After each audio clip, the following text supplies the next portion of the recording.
chairs now. So in the course of the morning, I'm sure you'll be encroaching even more on the chair. And we've got a very good series of speakers and some rather specific sessions today on the balance sheet and also on the whole digital monetary aspects. But I do hope that we'll be using some of the interesting findings we had yesterday to build into all this. And so I'm just going to ask Ellie Groves now to take the chair, and she's going to be talking to Leonard Nakamura about his lifetimes and experiences. It's an interview session, a fireside chat. So, Ellie, would you like to come up to the table and chair and put Leonard through his paces? Thank you very much, David. Wonderful. I'm going to switch round and I'm going to sit this side. And I'm very pleased to invite Leonard to join me. So thank you so much. First of all, before we sit, I want to thank again your Reserve Bank here at Philadelphia for having us over yesterday and today, and to have everybody in the room as well. It's been a very extremely interesting set of interventions yesterday, and I think a lot of the discussion was also around productivity, and we spoke around inflation in the context of the future and how central banks can manage and work on their toolkit to respond to the future crises and the overlapping emergencies. And actually, you've done quite a lot of work in this area. So you are the Emirates economist here at the Federal Reserve Bank of Philadelphia. And a lot of your work is around looking at GDP. Is it the correct measure? Should we be looking at how we use other measurements? And actually, I think you were saying earlier that it was starting in tech, but you've moved to looking at actually the economic cost of the climate crisis. So today we're going to start with looking at that, but also we will delve into the productivity and tech questions, which is excellent because we then go into managing central bank balance sheets and the quantitative tightening questions with David, and then we go back to the central bank digital assets and the future of money, so those AI questions before we close out. So you kind of have a nice morning where we can really get our brains thinking and as all in the right framework. So please, Leonard, my first question to you is, how are you thinking about the economic cost of the climate disasters, and how do you think that we, as in the financial community, should be framing these discussions? Okay, so I got into climate work because we live in a time in which externalities are dominating the economy. Externalities are side effects of economic activity from the point of view of economic measurement. So when we measure Google, for example, we think from a GDP perspective, we ask the question, how do investors and workers get paid? What does Google get paid to do? Well, Google gets paid to advertise. The fact that it's also a search engine, an externality from the perspective of GDP. Similarly, when we pollute the environment, that's an externality. It's an unintended consequence of economic activity, but no one is getting paid for it. Might get fined for it, but that's a separate issue. So a mining company or that also polluting may some of their profits are in some sense socially being dissipated by the pollution. One of the questions we need to ask about productivity is what are we measuring in an era in which externalities have been crucial to economic activity? Climate change, or whether about free goods, or open source software. So in terms of measuring climate change externalities, one way to go about that is to measure the damage that we're doing to the natural environment, to our natural resources, and whether that's sustainable.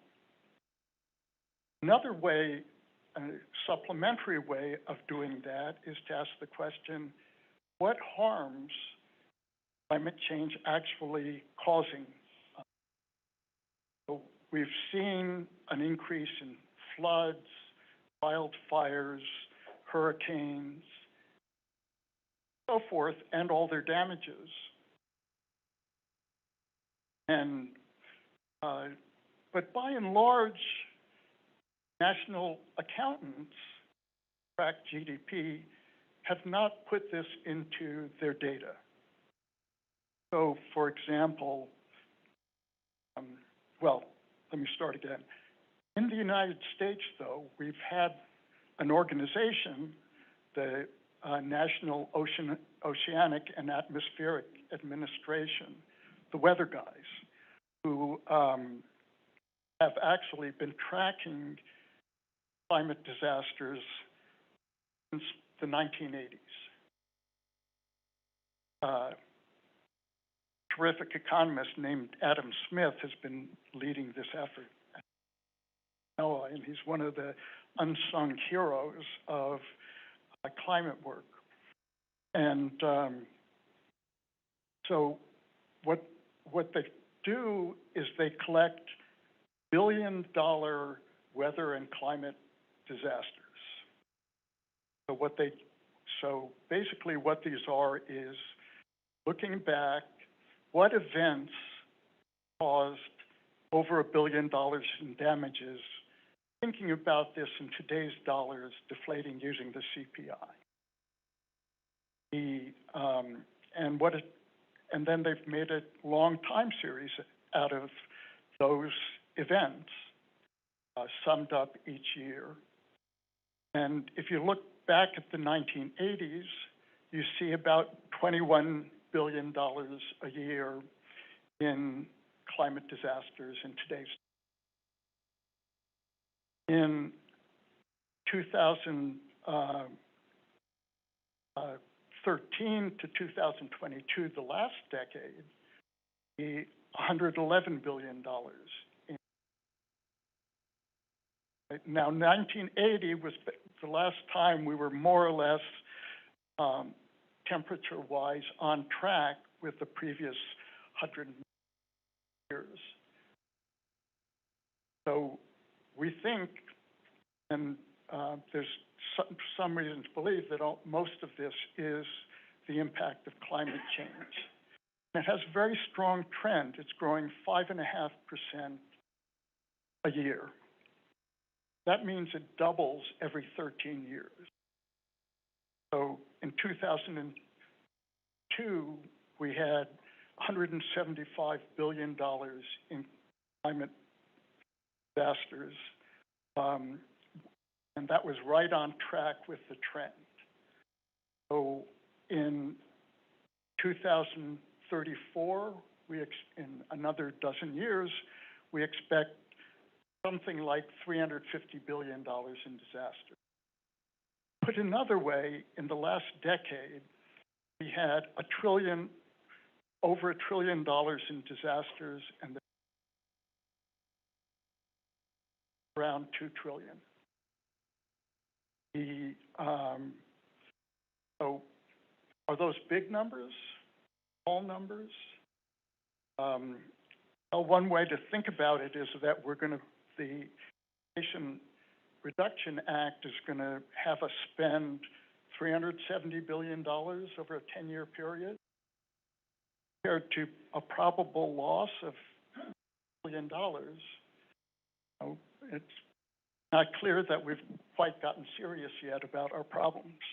That was actually going to be my follow-up question, is if these are the numbers that we're looking at facing a climate disaster, do you think that the US or the world is ready for it? And how do you think the financial sector and the community is responding? And do you think that that is adequate enough? So you're talking about the Inflation Reduction Act being from the UK. I will not call it by its acronym, but the Inflation Reduction Act, I think is one way that has been kind of outwardly tackled. But is it enough? And do you think that there is enough focus in the global community to be tackling this huge? Yeah. Well, climate change is a very, very tough problem, and one of the ways to think about this is that in terms of the technology of battling climate change, we are far behind China. China has been the leader in electrification. It's about to become the leader in regenerative electrification. It's about to become the leader in transportation. And we're losing out in one of the largest markets of the future. Now,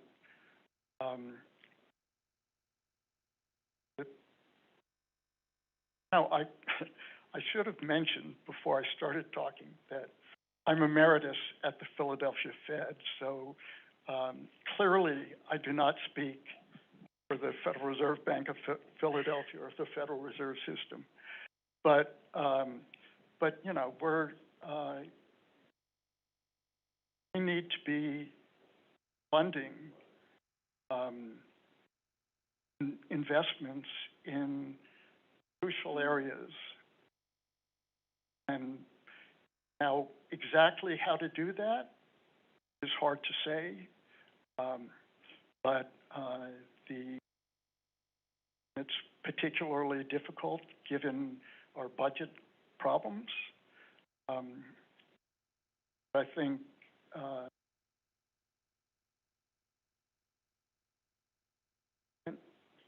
yes, my sense is that, you know, given our political problems, we're kind of not doing too bad, but it's not good enough. I think OMFIF does a lot of work in Europe as well, and the conversations that we've been having around the Next Gen EU and also the funding, so 40% of the Next Gen EU being put towards green and the green transition. But on the flip side of that, there not being the projects that on the ground that can kind of take that funding. So they know that there's funding there, but there's a project gap, which we won't get into now, but I think that's just an interesting thing to kind of throw out into the room, and we can maybe pick that up in a few minutes. But what I kind of want to go into before I throw it out to the audience, so please do have some thoughts and even your perspective on this topic as well. But I wanted to delve, there's some research that you've been doing, and we touched on it at the beginning of this conversation before we kind of the couching in the climate was around how do we measure future, like, are we looking, is GDP the correct measurement? And if you could give us a little bit of color onto the work that you've been doing around the expanded GDP and how we should actually be looking at the world slightly differently and looking at the productivity and also future potential of countries in a different way. All right, so I got into this with Chuck Holton, who is a very fine economist who's also emeritus at the University of Maryland. And Chuck and I have been friends for a long time. And what we started thinking about is how does Google affect utility? How does Google make people better off? And how does the internet make people off to have information so ubiquitously available? So information in general is a kind of natural externality. It's hard to keep information, keep a lid on a lot of information. And it's not, don't price information by the bit. So in general, a lot of it travels around for free. And so what we started thinking about is an old theory from the 60s about how people actually consume. And the idea is that actually we don't consume the way personal consumption expenditures thinks we do, in the sense that we don't actually, when we buy a can of soup, don't, at that point of purchase, we're not actually consuming it. We have to take it home to our kitchens and have a meal. So in consumption, there are all these decisions that have to be made in addition to the transaction that you observe. And so this is naturally going to be affected by widely available information. The fact that, before I buy anything, Google 5 reviews of it makes a difference as to the quality of the purchases. And if I go to a foreign country, being able to figure out where to go, where to make reservations, and so forth is much easier, and I do a much better job of it than I did 30 years ago when I was relying on an old copy of photos. And so what we're expanded GDP tries to look at how things impact, externalities impact our consumption. The natural part of that is, of course, negatively impact our consumption, right? So the floods and wildfires that California has been experiencing really affect the quality of life in California.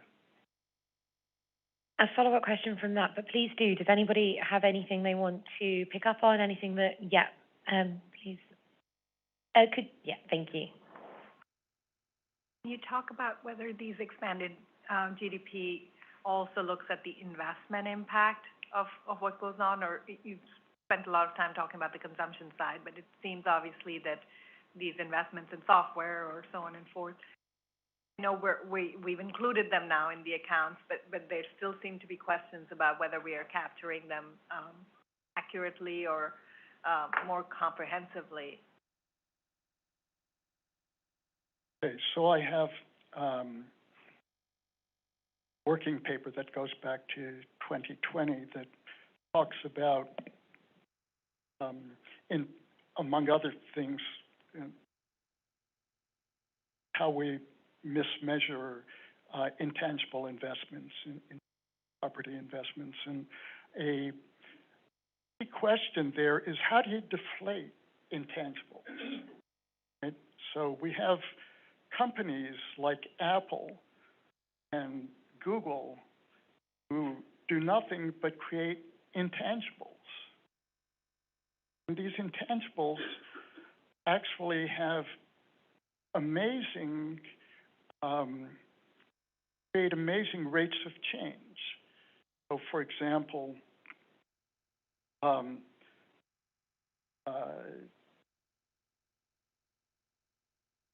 Google AI came up with an algorithm called Transformer.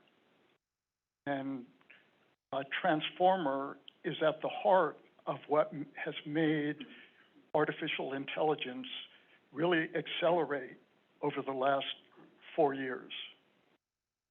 And Microsoft came up with a add-on called Laura, which has caused incredible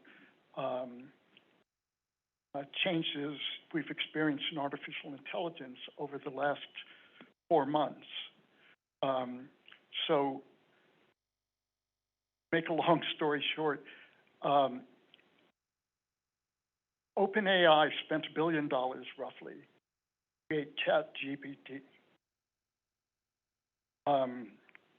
Meta created an also-ran that was attempting to do sort of the same thing for $10 million. But it was definitely an also-ran, not even in the same league. Well, you know, you spend $990 million more money, you expect to get something. But Meta realized that they were hopelessly behind, and they released this to open source. With those two tools, Transformer and Laura, hackers basically got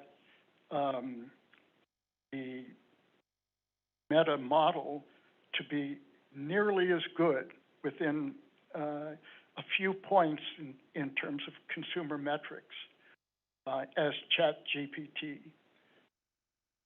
So here we have something that's going in price from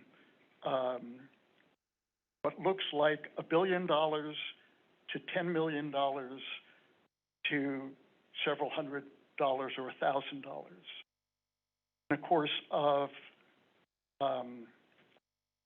months. And most of that actually happened in the first 2. That's an amazing rate of technical progress. How do we put that into GDP? So yeah, I think the challenge the challenge there is exactly that open source intersectionality of that. I think is really difficult, and networking effect that isn't currently plugged into how we're looking at GDP. And so, and I have a paper. My paper argues that it's very easy to believe that there's been an acceleration of the measurement of inflation of roughly 1% as we've gone into the 21st. Think about that in terms of we're at 4%. Maybe we're really at 3%. But we don't know because, you know, these problems are terribly difficult. But it's not hard to believe that we're off by. Thank you. I think that's very interesting. We've got 2 questions and 5 minutes. So, Kartik, can I please take yours first, and then George? Very quickly, are things like our ability to measure time use improving in a way that can help us think about what, you know, all this activity that's happening, for example, in open source world that may not be market transacted, but people tinkering. I'm just wondering how to get the measurements that you might. People are working at this in many directions. The time use surveys, surveys of how people use their time, and in some cases, add to those surveys how people are feeling during those activities. And those can help us get at how much we enjoy activity. The remarkable recent papers has been about how much young men enjoy playing computer games, how really impacted their enjoyment of life. Thank you. George? Yes, my question is whether the NOAA figure of $100 billion a year in losses might not be understated given second and third order effects. A very large insurance company just announced that it would not insure new homes in California. A number of insurance companies in Florida went bankrupt, and of course there's been massive out-migration from Puerto Rico. So it would appear that certain areas of the country are becoming habitable. I'm wondering whether you, taking into account wealth losses, is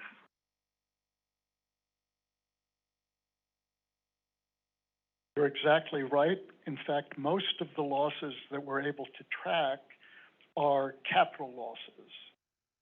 And in a paper I've written with Brian Sliker, we try to argue that these losses should be deducted from an add-on to depreciation and deducted net domestic product.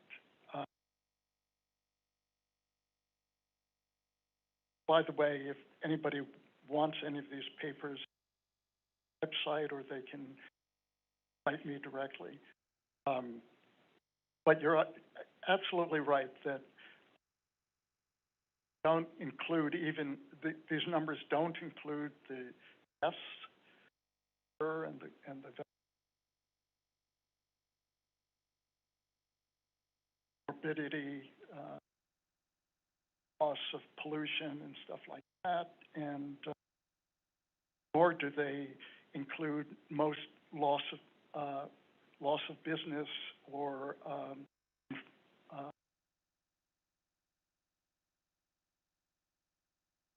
least one event. Those add-ons quadruple cost that we.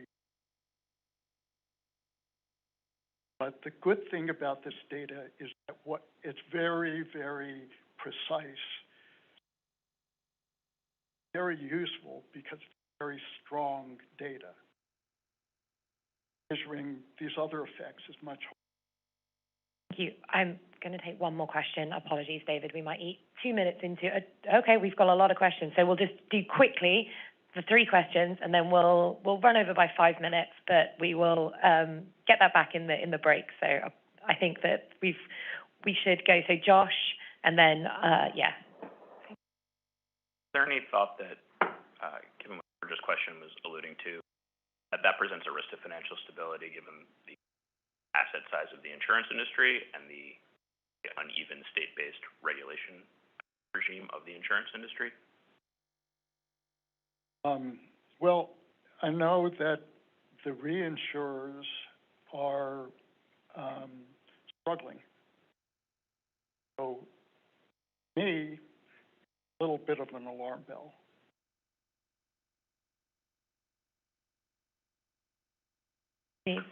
My question is more of a general type. What role do you see for central banks in this climate change fight? Secondly, how do you suggest doing it, changing their mandate?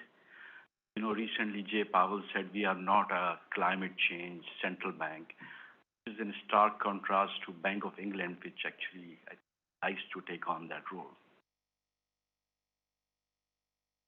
Okay, so here again, this is my opinion, but my view is that the U.S. Federal Reserve is too powerful already. It has too many things on its plate, and that for it to take on a politically charged role like climate change would be,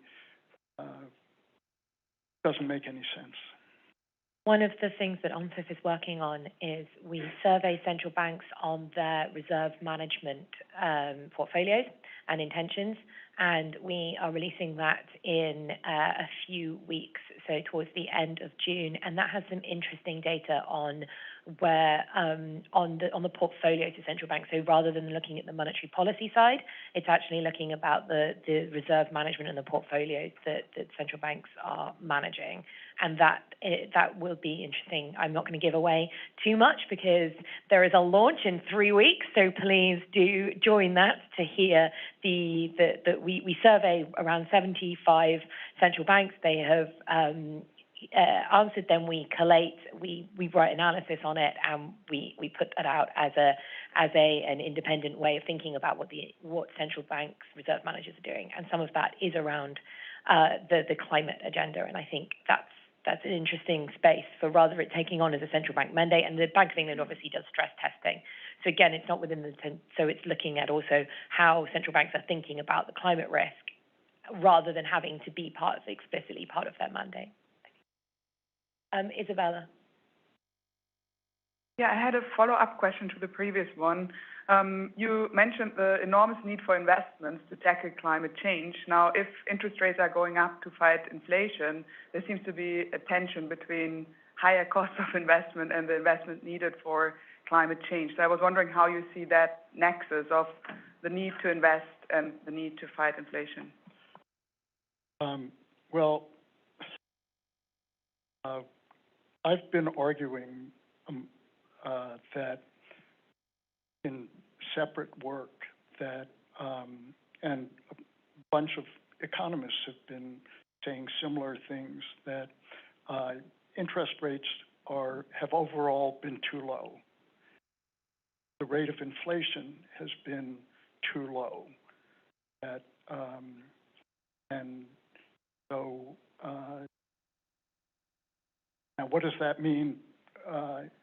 I think that we went through a prolonged period of having negative risk-free rates, and that's very hard to sustain, and it tends to lead to financial crises, in my opinion.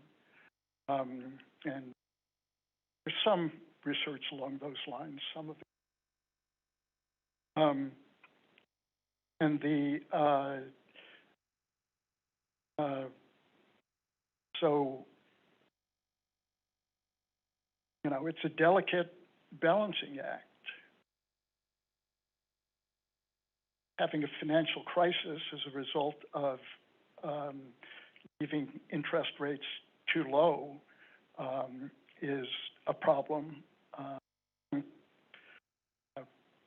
that the Fed should not be so committed to 2% inflation rate, given that 2% is actually, in my view, 1%. I think this has been really interesting. We've covered a lot of ground. Thank you so much for joining me, and I'll also want to thank everyone for your questions as well on that, what central banks can do. We're now going to be talking about central bank balance sheets, so we're bringing it back into the traditional thinking around QT central banks. But as I said, please do look at our Global Public Investor, and that's launched on the 27th of June, and to look at the green bond portfolio intentions of central banks as well. And I want to thank you, Leonard, for joining, and this has been fascinating. And please do look up the reports. I was reading them over the last few days, and they have been fascinating, I can definitely say. So thank you so much. Sure. Thank you very much.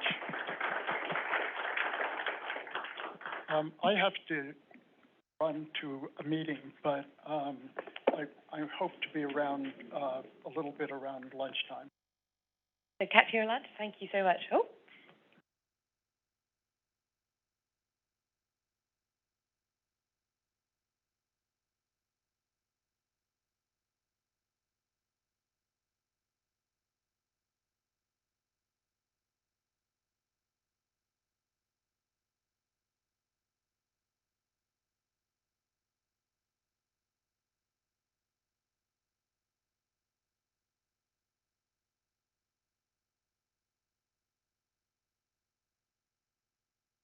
I mean, in the middle here.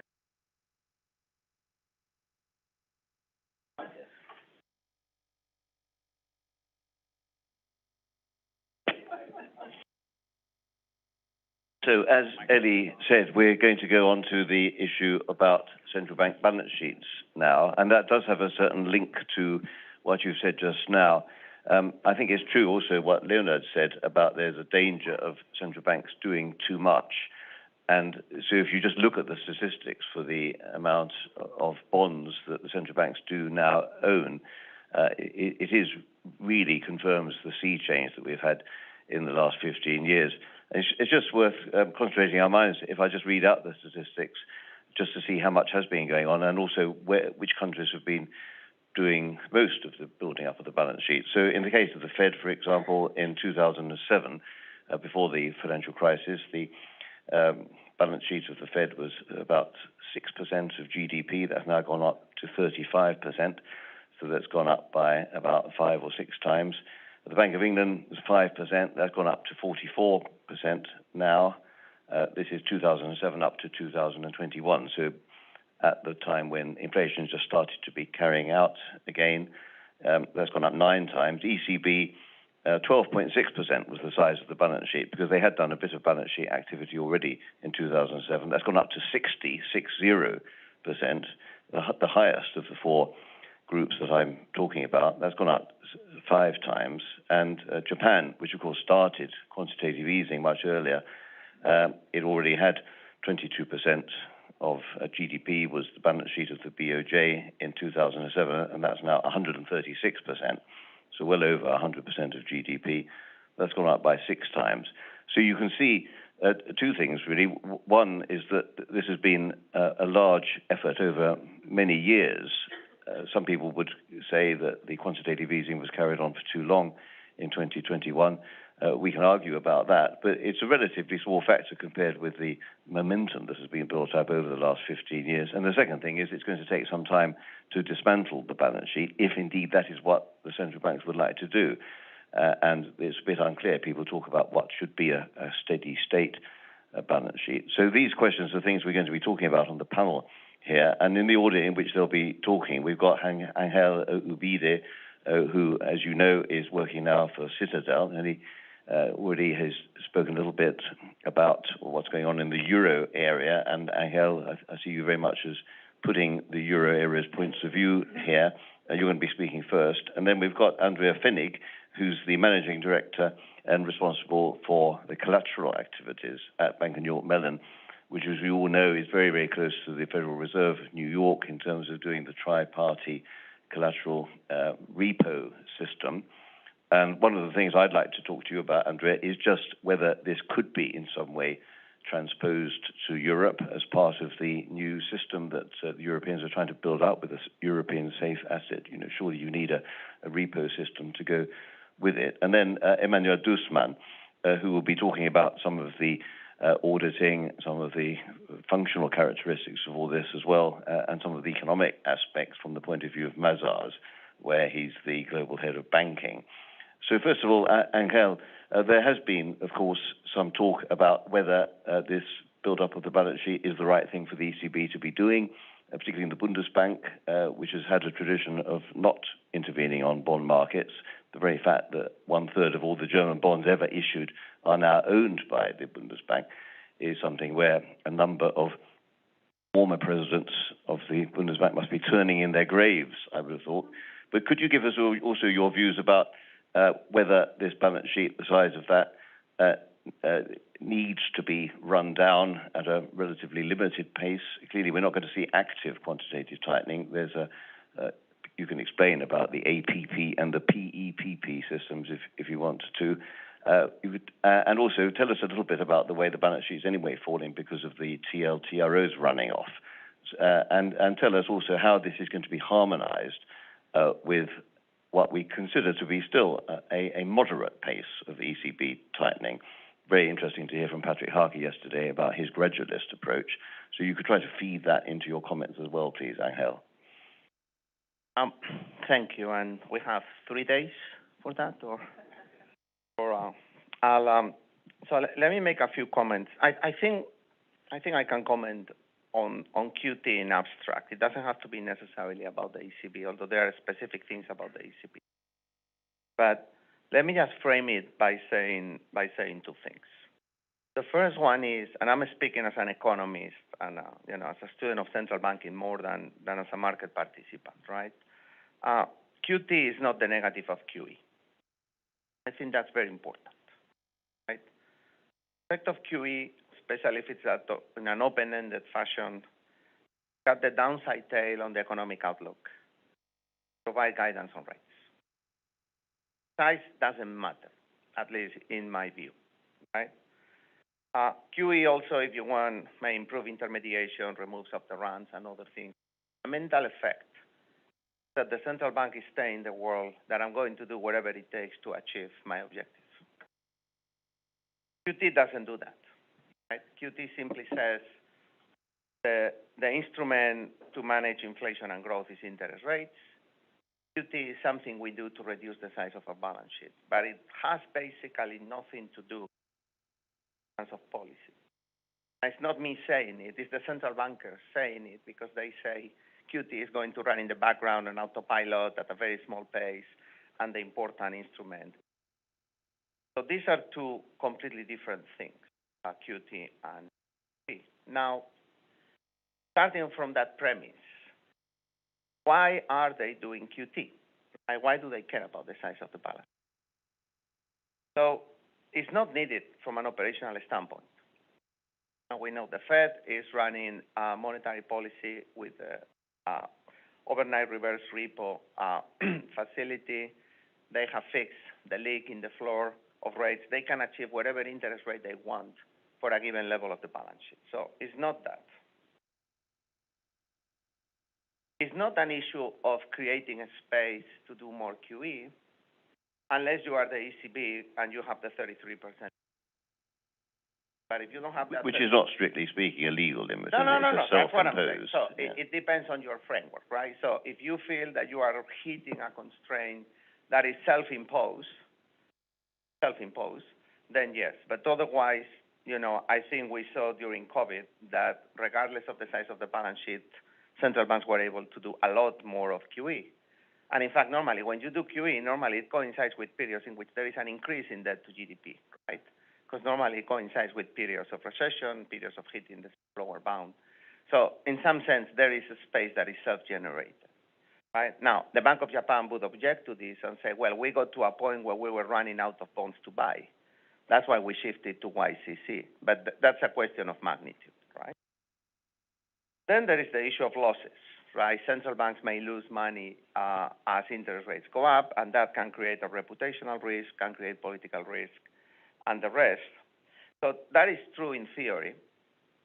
I still fail to say why the losses that they are recording right now is impinging on their ability to conduct monetary policy, but maybe it's too early in the process. But surely it is a question of politics and perceptions. Yeah, exactly. It's a question of politics, but so far I haven't really seen any material impact there.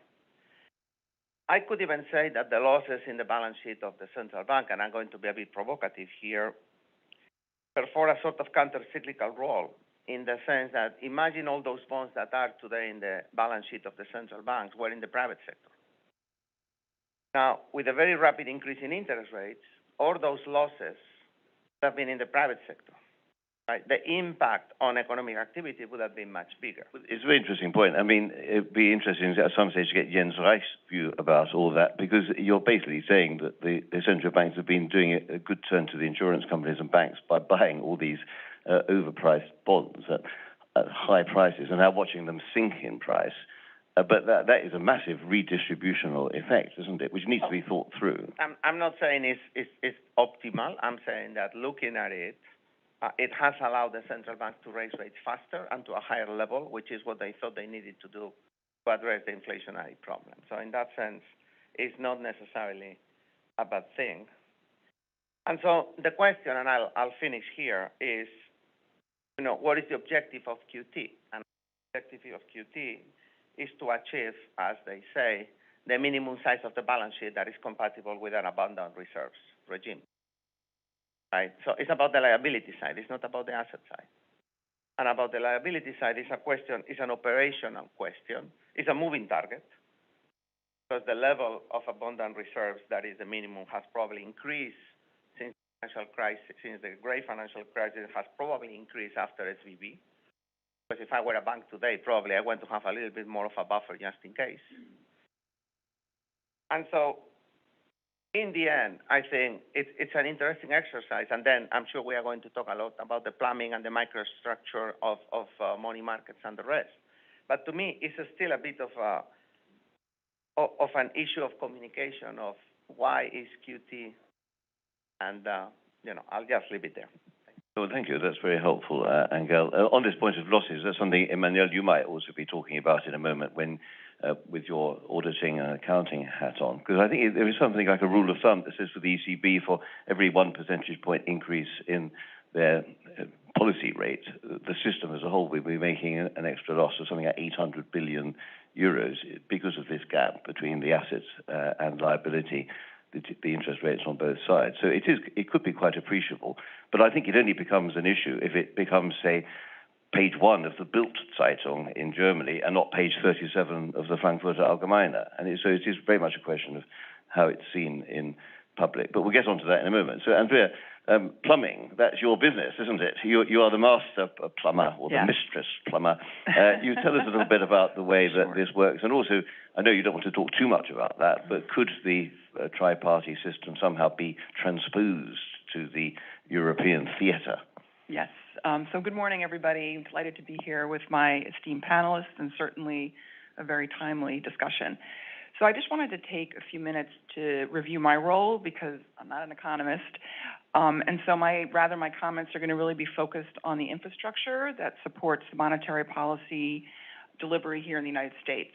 So just a bit of background. So I'm the global COO for the Bank of New York Mellon's clearance and collateral management businesses. So the core services we provide are global government securities clearance and settlement, as well as collateral management settlement. And on the collateral management side, we are the largest collateral manager. Current average balances are about 5.5 trillion. We have seen that spike to over 6 in some of the recent market volatility and monetary policy changes. But then also more applicable to today's discussion, I'm also the COO for a business and a company that we established. It's BNY Mellon Government Securities Services Corp. And that business provides really critical infrastructure for the U.S. financial markets. And that includes clearance and settlement of U.S. government securities, as well as tri-party repo. And we provide those services on behalf of the Treasury, the Fed, and other market participants, including FICC, the primary dealers, and the money market funds. So if we think about those activities, just generally, maybe I'll take a step back. So the Bank of New York has a very important role in the global financial markets. We manage 20% of the world's investable assets, so pretty significant.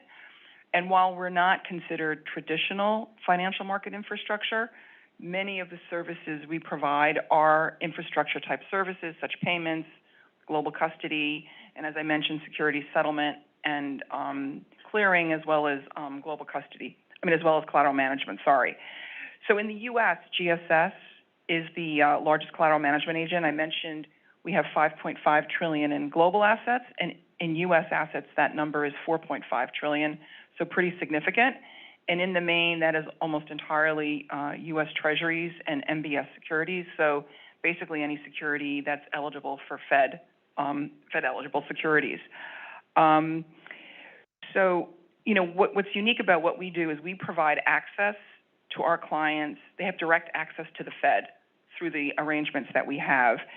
And that allows for the settlement of the primary treasury issuance as well as secondary market activity. And this section of the market has grown significantly, especially since the March 2020 pandemic. And we settle on average $8 to $10 trillion a day. And we have seen that spike on certain days much, much higher. And that is really very much related to the volatility in the market. And the services we provide are directly impacted by changes in monetary policy, be it the quantitative easing or what we're seeing today as quantitative tightening. And I'll just give you some of the examples of that. So one would be, as I mentioned, we support our primary dealer clients in the settlement of Treasury auction securities. And when you think about as gross Treasury issuance goes up and down, that has a direct impact in terms of what we're settling and the levels that we're settling. And as David mentioned, we also support the Federal Reserve's reverse repo program that is supported on our collateral management platform. And this has definitely had a significant role in stabilizing the monetary stability since since March 2021, when the usage in that facility climbed.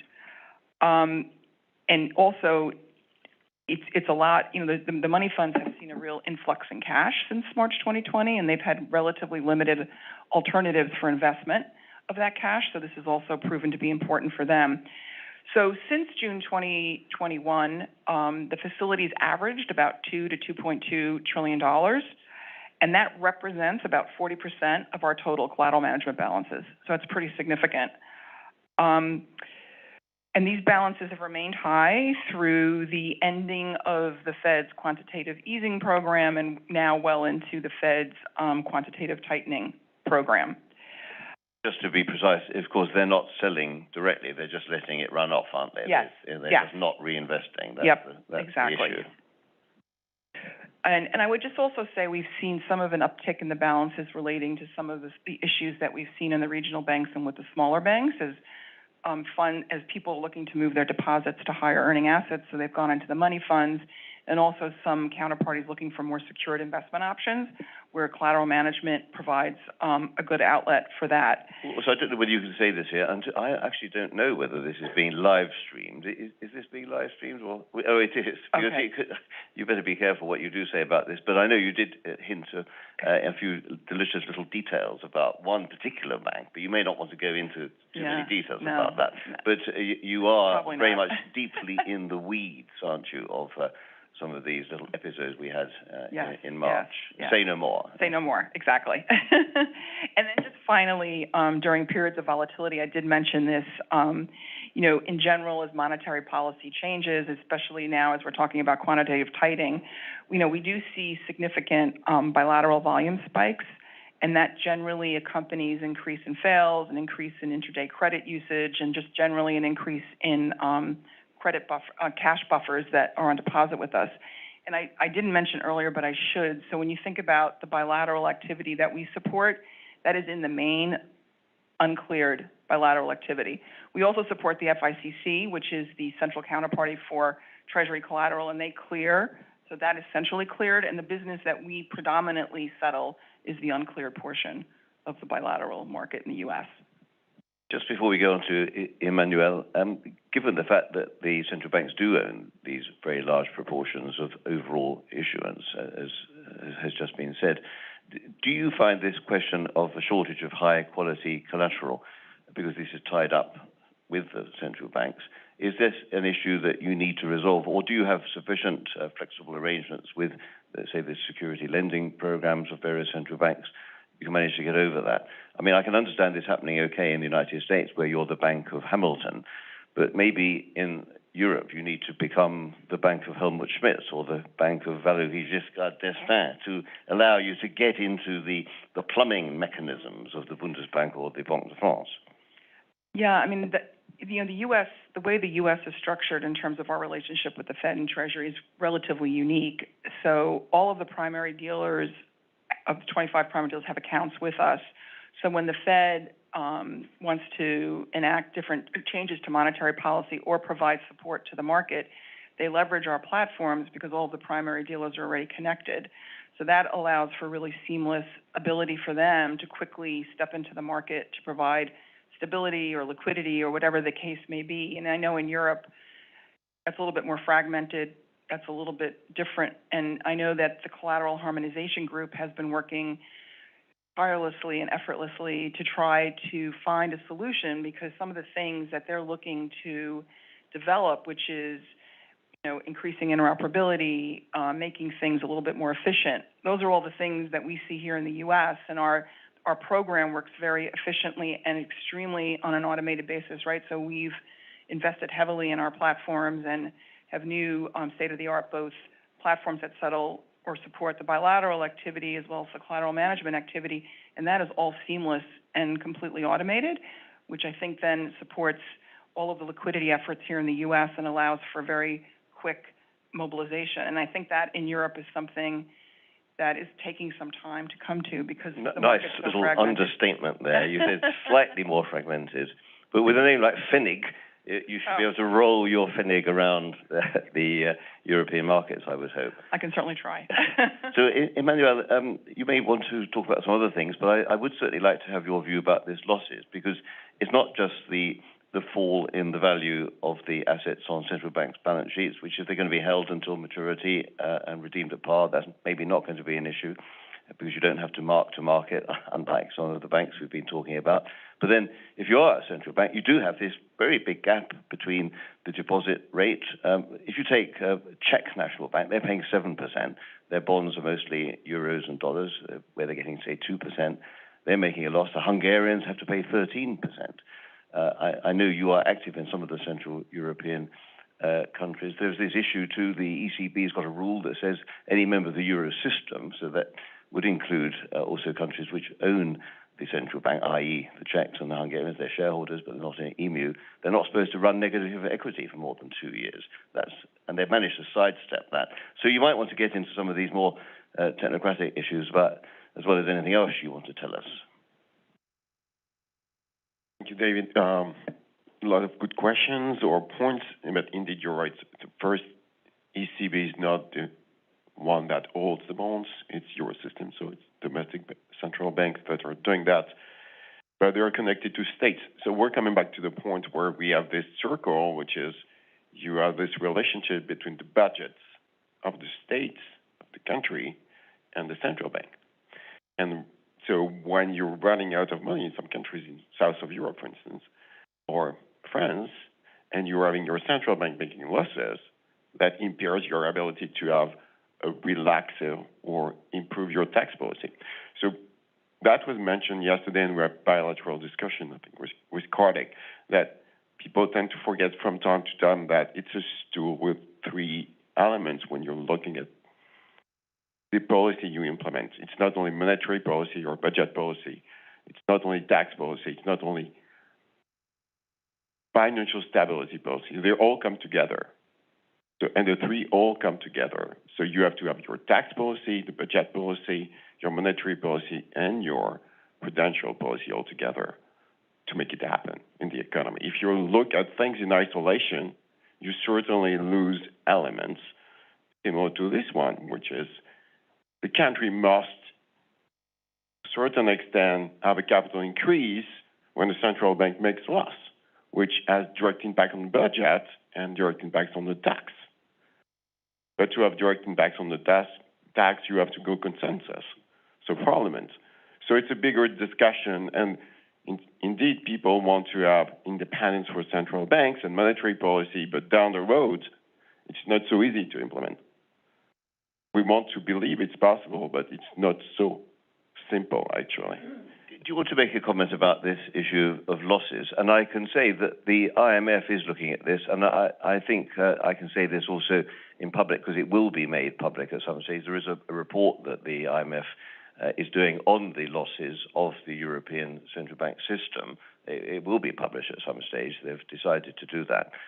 But from an accounting and a regulatory point of view, apart from the public perception point of view and the issue on the budget that you just mentioned, is there anything fundamentally wrong with central banks making losses? Because as Angel says, it could be just a way of withstanding general stress in the public system. Did people see any question or issues with central banks making tremendous amount of profits in the past years? No, but of course they didn't, because they paid that through to the Treasury. So that's the answer to that question. But you haven't answered my question, though. You simply put another question. It goes back to Angel's point, which is it's contracyclical. So, and if this money would have stayed in the reserve of the banks, they could have afforded to make losses right now. The capital raise. Well, thank you. This is a timing, what's called cutoff issue. It's how you measure time. No, thank you. I'd like to ask you, Angel, just going back to something that Leonard said, actually, which is shining through a lot of this debate. Are central banks doing too much? I remember in Spain, in your country, when the euro crisis first broke, a lot of Spanish economists were really quite upset because at that time, the doctrine of the ECB was not to buy bonds. And therefore, it was as though Spain had given away its currency to the euro area, and the euro was no longer a currency that Spain could control.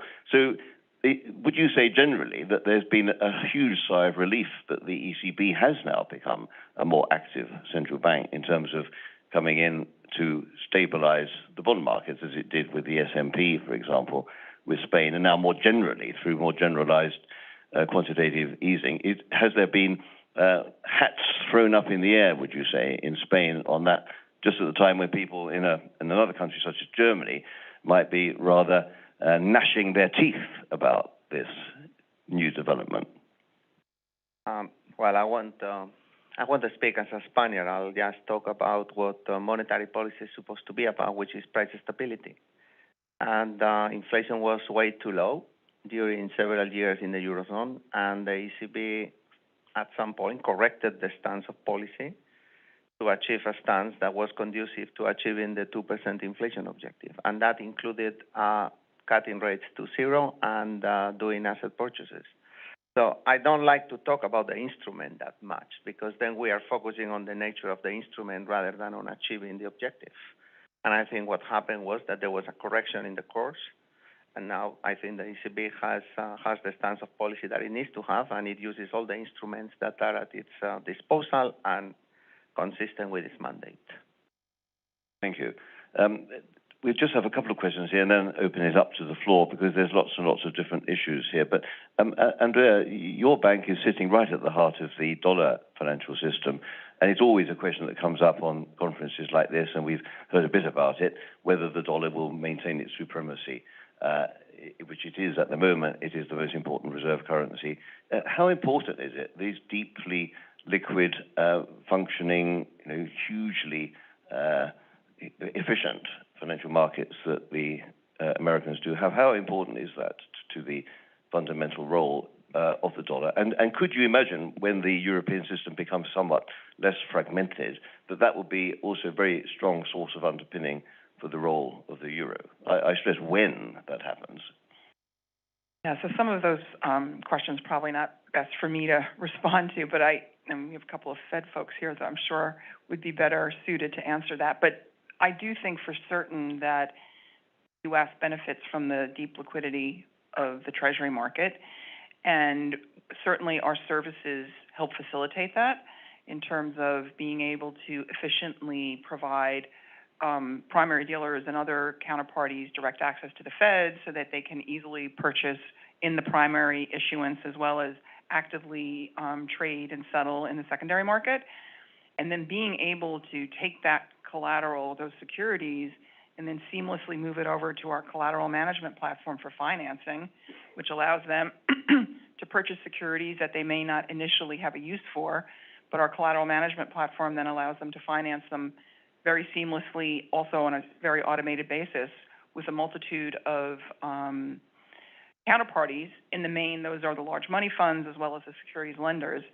And that whole process, which has grown and evolved, especially since tri-party reform and a lot of the efforts post the financial crisis, I think just continues to support the U.S. market, and probably, as you've talked about, would benefit the European market as well, because that level of efficiency and connectivity between the collateral providers, dealers, and the collateral and the cash investors, and being able to seamlessly invest excess cash as well as finance securities, I think is really key to any financial market, and that a market's ability to be liquid and active. So thank you. We've not spoken about the Bank of England so far, nor do I propose to, but somebody might want to bring that up because it is a bit of an outlier. It's had this enormously large increase in the balance sheet measured by GDP 9 times, as I said, and it's also the country that is the outlier at the moment. It clearly hasn't got inflation under control, and there's going to be more tightening to come. But I'd like to ask you, Emmanuel, just before we open it up to the audience, just the same basic question, really, as I put to Andrea. Do you see Europe now, with all the various mechanisms that have been put into place over the last 15 years, including the European Safe Asset through the NGEU program, do you see Europe now being on the road towards a more integrated and more efficient and more attractive internal financial structure? So that's a question which is interesting, because that requires to me to have the capital market union, which is not still in place and still in discussion for over 20 years now. Well, banking integration, I'm not saying it's perfect, but it's in its way, on its way. Started with first EB overseeing the banking regulation, the SSM creation. So of course, resolution regime being implemented, even not used, it's implemented. That being said, as long as there is no capital market integration, you will still have very fragmented market. So you mentioned that, and when you think about QE and QT, it was mentioned, collateral fragmentation is an issue. Taking the example of Germany, actually we were missing collateral in Germany. Quality collateral for securing operations. You know that to reduce the risk in the banking environment, you're using more and more, because that's mandatory, just to manage your RWA, your capital solvency risks. You're using collateral for your derivatives.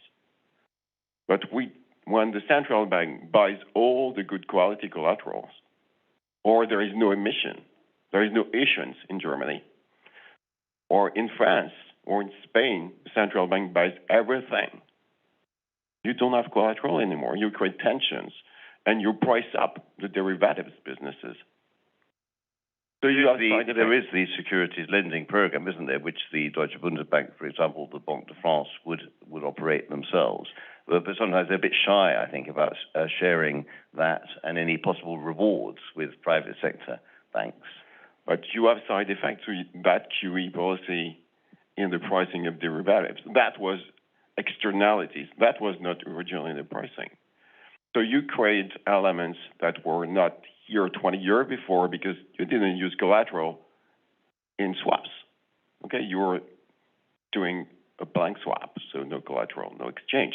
I mean, credit risk and not a liquidity risk. Well, thank you for mentioning Capital Markets Union, because there's lots of people who also say without Capital Markets Union, you won't actually have a proper greening program. So, Angela, would you like to come back on that? And then please do start thinking of some questions around the audience.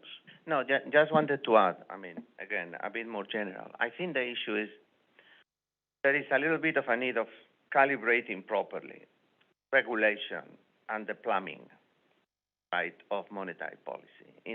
Take the SLR, for example, right? One could argue that if the binding constraint today in the U.S. is the non-risk weighted ratios, then the amount of reserves is a sort of a binding constraint. Well, that can be solved with fewer reserves or changing the SLR. In the case of Europe, scarcity of collateral and other things, okay, it can be changed by reducing the size of the balance sheet of the ECB or by modifying at the margin some of the regulatory. This was, we built these things as we were going along, and now is the time to refining the coherence of these two parts of central banking. And I think we need to discuss it, right? Not perfect. That's what we're here to do. It would be a good question also regarding banking union, whether it could be that a French bank will take over a German bank. It always used to be the case that the German banks were quite a bit bigger. I remember also years ago when you talk to French bankers about this, they say, well, I don't really like the idea of being taken over by a German bank, which in those days, of course, had much higher capital, because the Germans are so much taller and stronger than we are. Somebody did actually say that. And even that isn't any longer the case. There would be no reason at all why a bank with a certain name, which actually applies to the name of the country, couldn't be taken over by a French bank, which happens to have a balance sheet and a capitalization appreciably stronger. So that might be something we could discuss as well. Does anybody want to put a question or raise a point? To start off with you, Mark. Well, just to get the ball rolling, a very question mainly for Angel. How does your view about QT being different from QE relate to research conclusions I've seen, I think out of the San Francisco Fed, that said that basically QE is worth 50 basis points of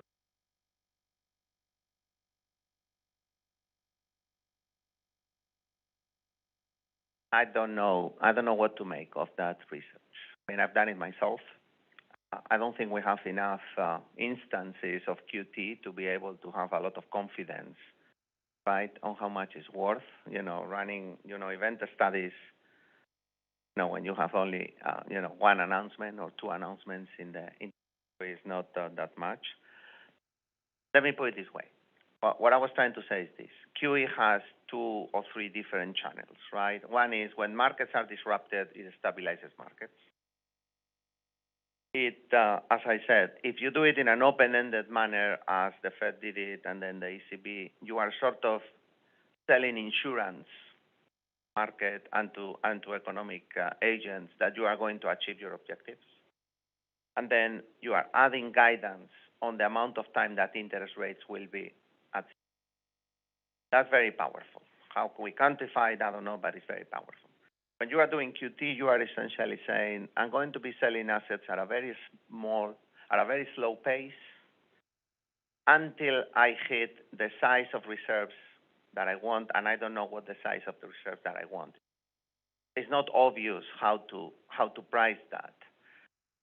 So to me, the impact on the stance of policy is very, very small. Whether that's 10 basis points or 25 or 50, I don't know, but it has to be small by definition, by the nature of it, right? Then sure, 25 or 50, I can. So you've got the microphone, Angel, and also bearing in mind somebody from the Bank of England may be listening or on this live stream, so don't be too impolite about them. Could you put that into the context of the Bank of England? Because the Bank of England, of course, is now actively selling part of its portfolio under a program they started last fall. I think that's partly because the duration of the bonds that the asset purchase facility of the Bank of England has is substantially longer than at the ECB. But could you just then throw the Bank of England into the equation as well? But it's the same thing. I don't know what the target size of the balance sheet of the Bank of England is, and I don't think the Bank of England has told us, right? And so when they announce the active reduction of the balance sheet, they basically said that we are going to do it until we think we have done enough. But we don't know what enough is. So from the point of view of the stock effect, we cannot really assess that. The flow has to be, by definition, very small. And again, I'm not neglecting the microstructure issues, and obviously, there is a lot of issues in the money markets where this has an impact. But from a big macro standpoint, it's just difficult to think that it's going to have a big, big impact. We could hear from our central bank friends around the audience. There's Chiara, there's Joe, there's Etienne, and there's Jens. Maybe we could start with you, Chiara. In terms of the optimal balance sheet, all people are saying is that they think the balance sheet will have to be higher than it was in 2007, aren't they? They're not saying much more than that. But this question that we put here, why QT, is it also just a sign that they can show they can do things? They can do things on the way up, they can do things on the way down. Is it a kind of virility symbol that the central banks are showing that they do have the ability to command this important factor, which is the balance sheet? That I alluded a little bit at these issues I was talking, and I think that I was very much in line with what Angel was saying, when talking about QE and QT. In my case, was like forward guidance, at the ELB versus now. And I think that I was coming with a very similar point of view based on, some of the research that I've been doing. In terms of the optimal size of the balance sheet, I think that, and this is my personal view, I'm not sure whether, it has already been established what it is. I think that we will need to, central banks are doing QT, they are reducing the size of the balance sheet, and I'm sure that, there will be some hiccups along the way, but it would be informative to understand, where we will end up and where we should end up. I think you're right. It is a useful experiment. With the tables are being turned now. So, Joe, the Kansas City Fed's got views on almost everything. You must have a view on the optimal side of the balance sheet. And then we will go to Etienne and Jens to ask them to comment on anything they might like to comment. And we also have, of course, Antoine. I think these are really good questions, and I like Angel's intervention there. This was one of the questions we actually had at Jackson Hole last year, where I talked about it yesterday, but it was reassessing constraints on policy, right? Policy and the economy. Part of that was looking at the supply side. But another one was thinking about the potential cost of QE and what are the constraints, right? So crisis basically, it wasn't quite clear what the constraints were, and I don't know if they've been formalized, and I think that's the question that you're raising, and I think it's really the other thing that brought up that I think is really interesting is the channel of QE through interest rate risk, and I don't know if that's really been looked at all that much, right? So basically, as interest rates go down, a certain amount of interest rate risk is banks, but through the use of the balance sheet, the Fed has basically taken on a lot of the interest rate risk, right? Which might have made the decline in rates more effective, I would say, through the conjunction of those two. And so I think it's a really interesting channel. It's one I've been thinking about, and it was interesting to hear you about too. And I don't know if it's really been all that much. So the Bank of England deserves some kind of prize, perhaps, because it is, after all, adding in a laboratory-like fashion to the data. Let's go to you, Etienne, since the Banque de France was mentioned. So let's have your view on anything that we've been discussing up to now, and also obviously put a question as well, if you'd like to, or just give us your view. Yes, sure. Of course, it's only my personal view, but I think I would fully... Is your microphone on? I hope you can hear me. So, of course, this is only my personal view, but I would fully subscribe with one of the first comments that was made by Angel, that what is striking at the moment with QT is that we have a very clear message on the direction of reducing the size of the balance sheet, but there is a high uncertainty on the final target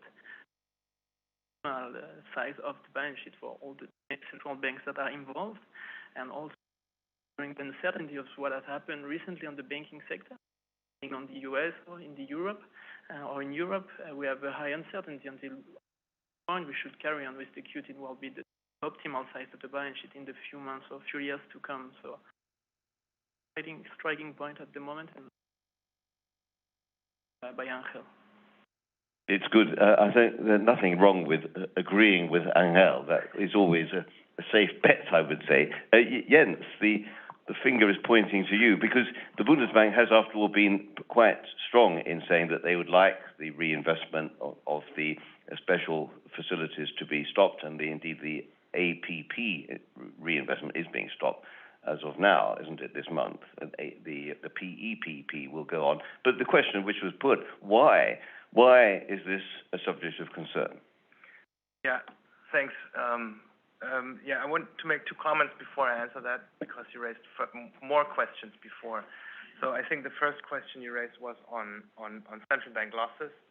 I think it's even more complicated because different central banks in the Eurozone treated hedged interest rate risks in different ways. And I don't even know if the French central bank has incurred any losses so far. So I think there is it was a very active decision on how you go into this process. And the way the Bundesbank set it up was we went into interest rate risk, knew it would hit us, and therefore we would retain earnings to a degree which will for some years cover the losses. How long that works out, but I mean, I think that was an active decision to deal with it. And if we would bother about the losses, works now, and it's. And would the easy way of getting around it just to put in some kind of revaluation reserve? I'm not saying this is proposal by Bundesbank or any participant in the European system of central banks, but I mean, reduce the remuneration on reserve requirements and increase the reserve requirements. I mean, then it could be a bit controversial, but it could be done. But I mean, let's say the ending of the TLTROs could have been also controversial. Okay, but that wasn't my comment on the losses. I wanted to comment on the asset purchases. So we didn't need the financial crisis to do asset purchases. We always had the agreement between the member central banks that make purchases of assets. Whenever the Spanish or the French would like to buy assets, in particular government bonds, they could do that even before we had all the Ps, all these programs. Bundesbank never liked to do it. And so the question on the balance sheet, I like to look at it from a monetary implementation point of view. And I think it's not that important what you think of the size of the balance sheet. I think the more important question to me was, how do you want to implement your monetary policy? Do you want to stay in an excess reserve system like the Fed wants to do? They really want to have excess reserves, supply-driven excess reserves. And then the question is, well, what's the optimal size of the balance sheet? I don't know. Well, too much, more than there's demand. Question is, do you want to keep it that way, or do you want to get close to the old system? And the way, I mean, Isabel Schnabel has a nice talk on that, which she gives. She had it in New York a few weeks ago, saying, well, we want to get close to where we were before. We want to kind of have a demand-driven excess reserve system, but it's getting way closer to, and it will take a long time, but we will get way closer to the system we had before. And on a personal note, I like the old system more than the new one, and for us, and the way we set up, I mean, we always had interest rates, and whether it's the lower interest rate, which is binding, or the middle one, like the main refinancing rate, I mean, that doesn't make too much of a difference, but I think politically it's way easier to defend monetary policy if you're charging banks interest rates than if you're granting a subsidy to those who hold the excess reserves. And it may pop up in some time in the future. It didn't pop up now, but it may come up at some point in time. There is this view, isn't there, that getting 3.5% risk-free, which just goes into your bonuses or whatever, is not a good use of public money, and that has come up, hasn't it? Could you, just before we go to Antoine, could you just comment on this rather mystical question of the 33% issue and issuer limit? Because this is not a legal issue, and somehow the Eurosystem's managed to get out of this by separating out the APP and the PEPP bonds, because if you add them all together, clearly some central banks are up to 40%. Is this a binding thing? Does this feature in your dreams or nightmares? I have to comment on that. I mean, can I say something personal later on? Would that be fine? Okay, no, you're perfectly allowed to do that. Thanks. Simply because we've realized that all this might be live streamed, so it's kind of Big Brother or Big Sister, perhaps, watching you. Antoine. Yeah, so some a personal view, of course, and I agree with everything my colleague said, and I think we can add a little bit more color in terms of the questions of balance sheet. So the FOMC has said they want a large balance sheet. We know that. And we don't know what the size is, but we have really good ways of knowing when we get close to that. We have the experience of 2019 that tells us a lot about what's going to happen. Money market rates will tighten compared to IORB. We're going to observe volatility. There's new research, including by my colleagues at the New York Fed, John Williams, Gara Alfonso, Gabriela Espada, that have ways of measuring practically in real time the elasticity of the demand curve for reserves. This gives us a really good way of knowing we're getting close. So then the real question, if you're in the market and trying to make money, you have to sort of guess where that is. If you're a policymaker, you just have to know where to stop, and you can look at these real-time indicators. So you don't have to necessarily make guesses. If you're in the market, you have to make guesses. And then I think the real question is, that's difficult. There's a bunch of new academic research that tries to make the argument that perhaps it scales with GDP, perhaps it scales with deposit banks. And we'll get more information. That'll be interesting to find out. From the perspective of whether or not this is a system that's sustainable in the long run, and this goes to your question about why we want to balance sheet, you can't just always grow the size of the balance sheet, because then you run into trouble, right? So if there is any sense in which you have hysteresis, that QE creates a limit that's ever growing, then central banks are going to run into trouble over time. And some academic research has been arguing that you have such a problem. Now, I don't think there's any evidence of that yet. And if you scale with GDP, or if you scale with the bank deposit, then that goes up and that bank deposits go down too, but the system doesn't blow up in a problematic way. So I think the real interesting question for central bankers is where do we find evidence of hysteresis, of rushing up effects? And as long as we don't, then the system is sustainable, and we have good ways of understanding what it can. So thank you. Well, I think that's helped my understanding. Anyway, we'll go back to the panel in a moment, because everybody seems to be agreeing with Angel about the fact that it is a good question to put. Why are you doing it? You see, it reminds me a little bit of that film with Peter Sellers, Chauncey Gardner, being here. And it's like a garden. It seems to be that if the balance sheet is like a garden, then you let it grow and you let it all hang out, and lots of leaves and lots of new verdure and so on during the summer. And then in the autumn, maybe you cut it back. And so maybe it is like a garden, and it's all down to Peter Sellers. So please, Jury. Curious to hear more thoughts on the composition of the balance sheet. Obviously, big difference done, what the Fed is doing, and just when thinking about the unintended consequences or intended consequences, one of the things we've heard from the Fed has always been they keep expecting reverse repos to be the one that comes down. Excess reserves that's coming down and not reverse repos. And no one seems to care until some banks blew up, and then maybe we thought, well, maybe we want to know a little bit more about why certain pieces should be at an equilibrium point or not. So I'm curious to hear thoughts on whether the composition is a question that should be actively pursued and pruned as opposed to just the size. So, Andrea, just from a strictly technical point of view, rather than from a policy point of view, do you want to make a comment on that? Yeah, that is probably better for my panel colleagues, but yeah, I mean, listen, we if you think about our total collateral management balances, which I mentioned, it's about $5.5 trillion on average. So 40% of that is the reverse repo program, which is pretty significant, and we've seen it stay relatively stable through quantitative easing and tightening. So, it seems to be, well, and part of that is obviously due to the money funds having a lot of excess cash coming into the funds and now having limited opportunities to invest other than the reverse repo facility. So, bills is one area where they tend to like to invest, but the rates and the volume of bills has not, has come down due to the debt ceiling discussions, which probably will change now that it looks like we're close to the resolution. So it's a facility that I think is important because it is actively utilized. I'll leave it to my colleagues though to talk a little bit more about composition of the balance sheet and whether we should be focusing on that aspect of it as well. Thank you. Yes, so Angel and then Emmanuel, please, on that point. So a couple of points. One, and I forgot to mention before, Mark, at least some people are arguing that you can continue to do while cutting rates, right? I think Governor Waller has mentioned that and a couple of. So related to the issue, does it really have an impact on the stance of policy? Well, I'm pushing at the same time if it did. So just as an anecdote. And I think the issue at the end, and I go back to what I was saying before about making the operation of monetary policy, is the nature of banking changing, right?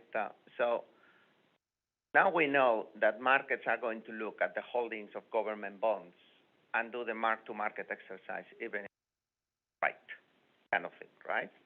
So if banks have to hold an LCR that can be reserves and bonds, fair to think that maybe they want to have more reserves and fewer bonds because reserves are not going to the market? Question mark. I have no idea. But that is something that it might affect the minimum level of reserves, right? And I think this is the kind of questions that we need to think about in terms of where are we going. And that's why, to me, this is a moving target. And at the end, I think my summary of this conversation is we are thinking about the balance sheet from the point of view of liabilities and reserves, not from the point of view of. And to me, that's the most important thing. Manuel. Actually, I was preparing this session for today. That's the point I was thinking about, is how you strike the right balance on the banking side, not on the central banking side, between your securities investment for your HQLA and LCR requirements for the ones that are under Basel rules, and your reserves. So, and that was, you want certainly right now to have a kind of buffer, more than a couple of months ago. And really that was, and that circles back to one of the comments that was made earlier during the panel, which eventually we might need to revise some of the metrics we used after the crisis in terms of where is the right balance for LCR, where is the right balance for NSFR. We've done all of that in the wake of this crisis in 2007, 2008, 2009. But is it that time now to rethink those ratios and eventually to define?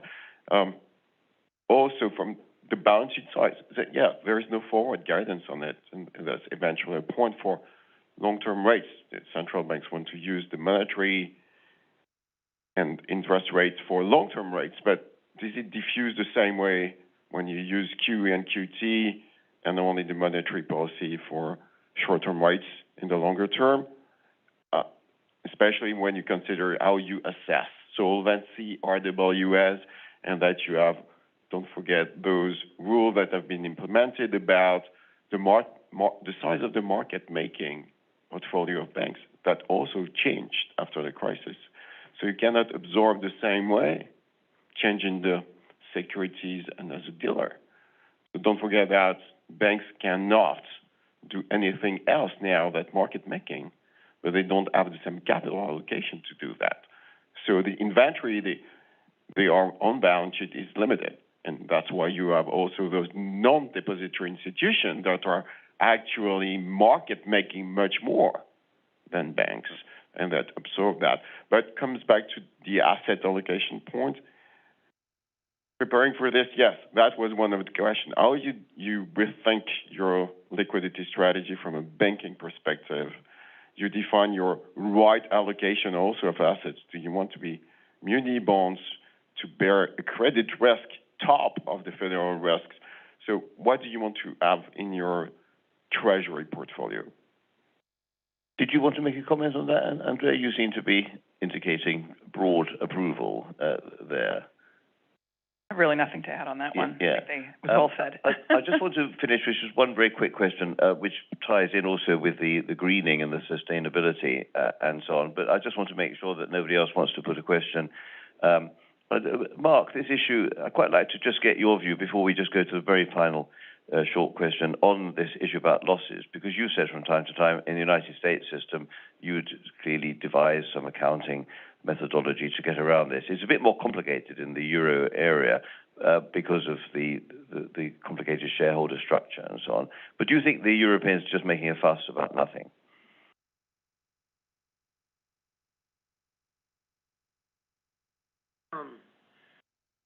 A year ago, I did a OMFIF discussion with Bill Dudley and Ellen Mead, Monetary Policy Division head. And the feeling was that the Fed making losses is not like an economic and a financial, essentially a political issue. If people wanted to use that as a handle to attack central bank independence, Fed and whatnot. But Bill was very clear to point out that the losses that the Fed is now would now be making are peanuts in comparison with all the profits of the past. And even if you make assumptions about losses over the next 2 to 3 years, they're going to be peanuts in comparison with the past. So, to me, political issue, potentially a political issue. Hopefully, it doesn't become a political. I think, given how messed up the U.S. is with our complete fiscal non-policy, that you need a flexible tool for stabilization, and it's got to be for monetary policy. And if we do the monetary policy what we've done in fiscal policy, our country's in big. So I hope it doesn't become an issue. I'm a strong supporter of central bank independence, but I don't really see this as a... No, well, of course, it will depend a bit, won't it, if anybody wants another stick to beat the Fed in the election year, but let's cross that bridge when we come to it. I just did want to ask very quickly, in the same order in which they spoke, so starting with Angel and then Andrea, and then finally Emmanuel, this issue about whether there should be a place on the balance sheet for what you might call green assets. The ECB does, for instance, have about 340 billion of corporate bonds. It has been doing this, tilting towards relatively environmentally friendly corporates. Very quickly, just to round off, Angel, is that the place where the central bank should be? I'm going to not answer the question by saying that what I would like to see is a way of rating bonds, green or not green, in a way that we can all agree. Because otherwise, I don't know what they're buying or not. Well, that's another one where I think most people would agree with you, Angel. Do you have a point of view, also from a more technical point of view here, Andrea, on this issue? The same thing would apply, wouldn't it, the rating? Yeah, so as it relates to the Fed balance sheet or central bank balance sheet, I'll defer. But I will add, though, we did have a lot of interest from our clients to add. So we have all these different types of collateral schedules where clients can determine what type of collateral they want to take for their cash investments. And we have added a number of ESG indices and the ones that most of you are aware of. So there's availability for clients if they do want to screen their collateral around ESG eligibility. The only thing I will add there is that we have not seen a lot of uptick. And I do think a lot of that is, basically because there's just uncertainty in terms of, what the meaning of it is, what the, how you're looking at the bonds and all. But we do, we are very conscious that that is an important topic, and we're trying to, as best we can, in our sort of role as an infrastructure provider, support the market. Emmanuel, is this a good thing for central banks to be doing? So that will be my point of view, just my point of view. I think I haven't seen that in the mandate. Thanks. So I'm wondering, really, do we change the mandate of the central bank? Are they here to decide where to invest?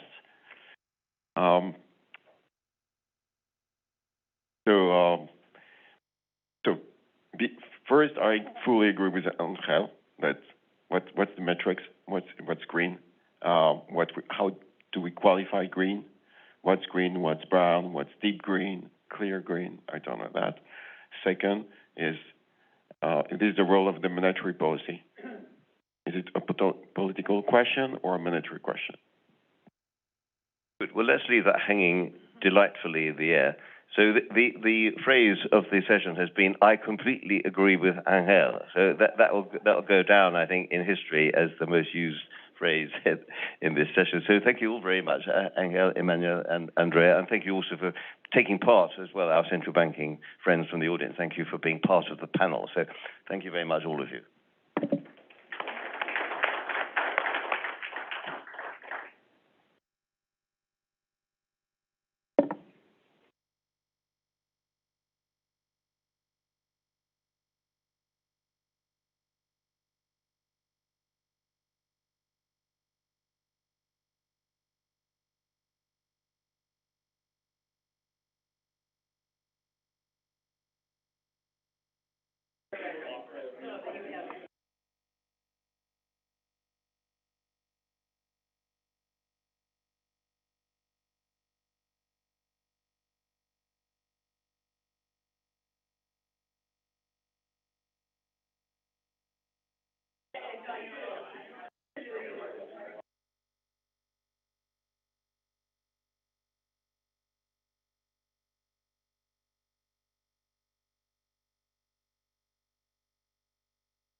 Hello, everyone. To stay on track, we should probably take our seats again and begin with the last panel. It's never good to be last. Everybody's exhausted. But I think will at least be one of the most controversial or exciting topics. So welcome, everybody. I'm Patricia Haas-Cleveland, as you probably know, President of OMFIF US. We've got a great panel here today to talk about central banks, digital assets, and the future of money. Let me introduce the group. We have Antoine Martin from the New York Fed, who is Senior Vice President for Financial Stability. Jens Reich, who is the Chief Representative for the Bundesbank. Next to him is Brian Whitehurst, who is Head of Regulatory for LUCA. And last but certainly not least, we have Nitin Gaur, who is the Global Head for Digital Assets, Technology, and Design at State Street. So we've got a great group in terms of different perspectives, which I think this topic requires. Basically, we'd like to talk about the landscape and the regulatory developments that have been dominating the headlines, certainly in the U.S., TradFi, innovation and technology, and the role that those topics play. And then last but not least, linking into our overall conference here, financial stability and what does the future of money look like. So to begin, just to say we've seen an increasing place by digital assets entering into the mainstream. It still may seem relatively modest, but it is quite noticeable, whether it's cryptocurrencies, tokenized assets, stable coins, or CBDCs. They're moving in alongside traditional assets, which has created a lot of challenges for the financial industry, which is not only transforming to a digital financial industry, but is also intersecting increasingly with the world of decentralized finance. Investors are trying to figure out how to integrate these new assets in their portfolios, how to have systems to manage them. While new entities entering the fray, finance, fintech or technology companies, as well as traditional finance firms are trying to figure out what is allowed and what is not allowed, and regulators are grappling both with the new entities as well as traditional finance firms trying to figure out how should these activities and participate regulated. So it's quite a complicated picture. And to start with, I'd like to go over what the financial landscape is in terms of digital assets. We've got Antoine, who's going to give us a tour, at least from the U.S. perspective, which is probably most controversial. These days, we went from a relatively neutral or agnostic government view when the White House issued its executive order to put together a regulatory framework, or at least an approach, to becoming less agnostic and more negative after FTX. We've seen the SEC ratchet up its rather aggressive enforcement actions. We've got now leading players suing the regulators. That's rather a new development. And the Hill is trying to put together proposals as to how to regulate this sector. So a lot going on. Maybe you can tell us how you see it, and also what you think the major risks are to financial stability from the emergence of this area. So I have to make a few first. So everything, of course, on my own view. And of course, as a Fed employee, a Fed staff, I'm not well placed to comment on SEC decisions. In addition, as President Harker mentioned yesterday, the Fed is really not the obvious regulator to look. That said, I can speak as a researcher with a background in payment economics, and I think that there is a huge amount of fascinating things happening here. I think what I would say, in general, I subscribe to the idea that if assets or activities have similar risk, they should be regulated in fashion. And I think the onus is on the people who claim that they are going to be changing the way things operate and make them better to convince regulators that this is indeed the case. So sometimes, not always, but sometimes the call for regulatory clarity is an effort to get less regulation so you can sort of do things that you want.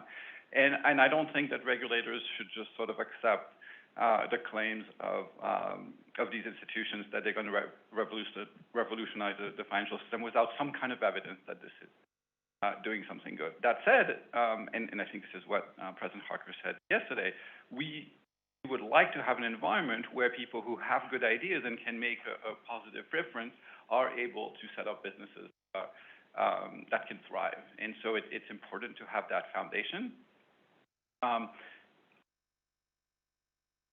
There is a sense in which a lot can already be fitted into existing, and I would go back to saying that in my personal view, the onus should be on innovators to why it is that they do something that's that deserves a different treatment, rather than just sort of saying, hey, just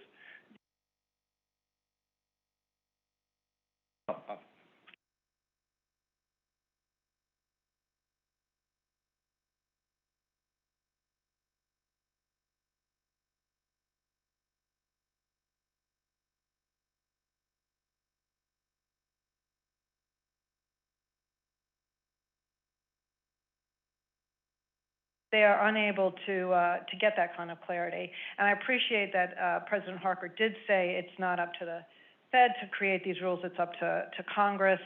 And for those of you who watched it, or if you missed it, there was an amazing exchange between the chairman of the House Financial Services Committee and the chairman of the SEC, which got quite heated, because there are innovators who want to offer new products and services, and they can't get the clarity they need. And that exchange was all about, you know, the definition of a security or a commodity, and asking for clarity on that, and that was not provided. So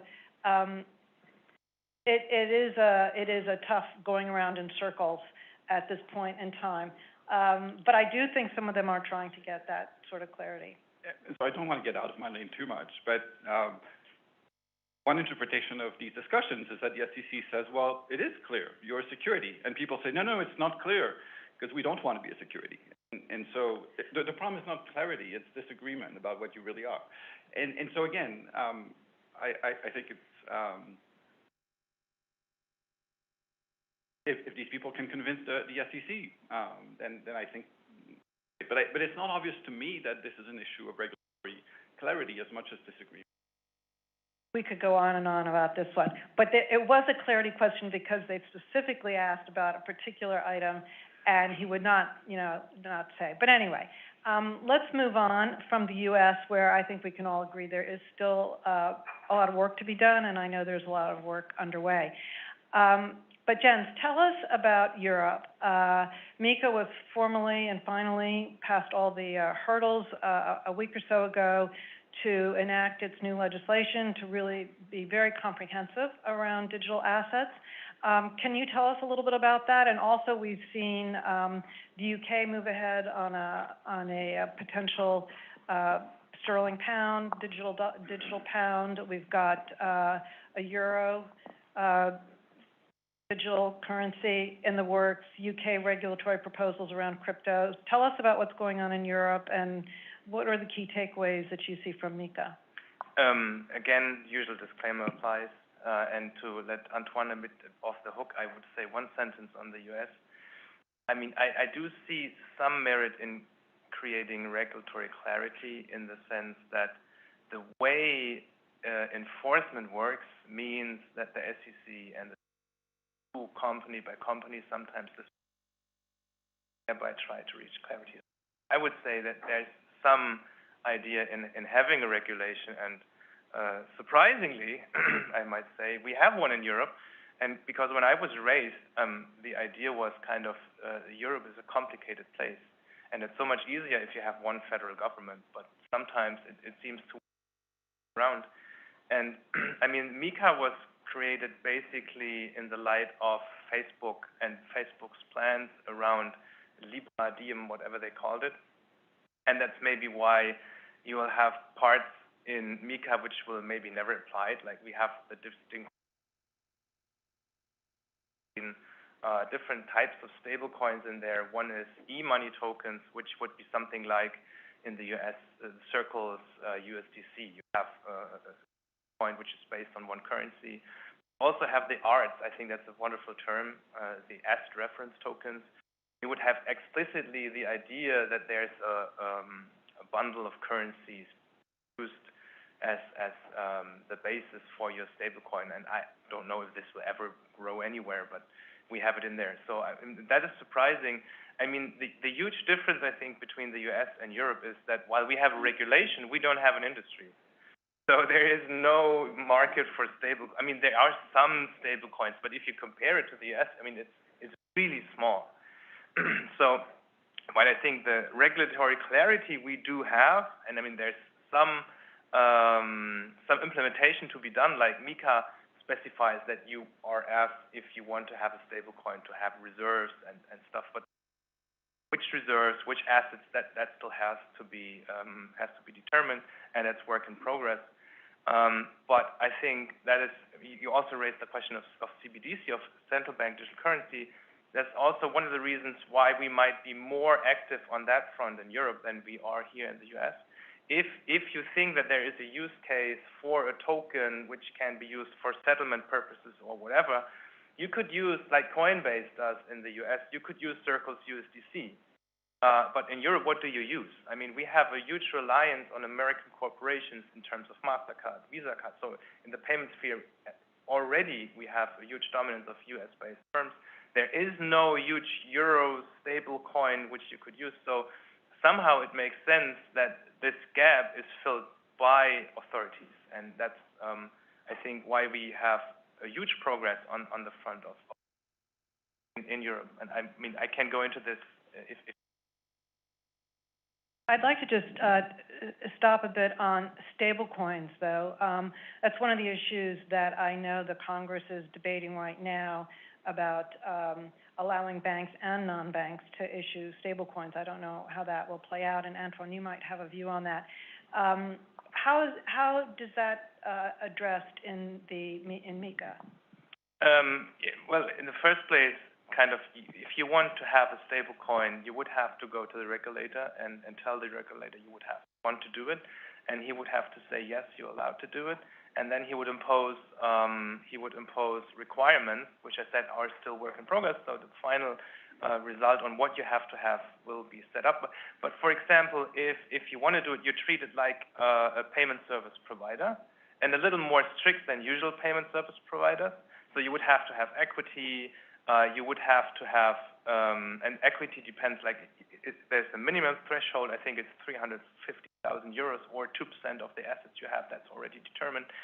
But there would be set up more in terms of what reserve do you have to have, what assets can you use as a reserve, and so that you would really have like requirements set up. And Mika, which I like also very much, is you could also identify certain of these tokens as significant. So like we have it in the banking sphere or in other fields where we would identify a bank as systemically important, we would have significant tokens which we could treat even more with even. Can it be banks and non-banks? Yes. Okay. So yeah. And just before we, the market cap exceeding $1 billion is pegged to the U.S. dollar. Does that affect the way you think about stablecoins? And I think that's really about the role of the dollar and not about stablecoins.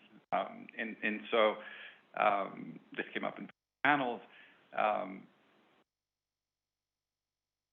So that if you have bigger stablecoins, you have to, and so we have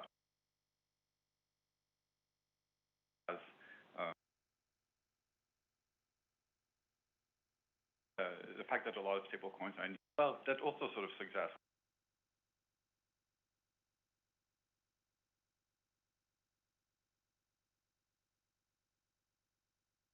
happening.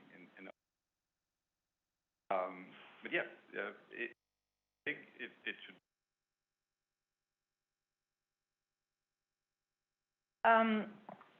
Let's turn to Brian for a second, moving down. A lot of the discussion is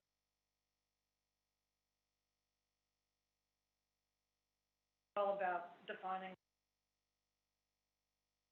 There are actually a lot of other issues that you see, Brian, that are out there.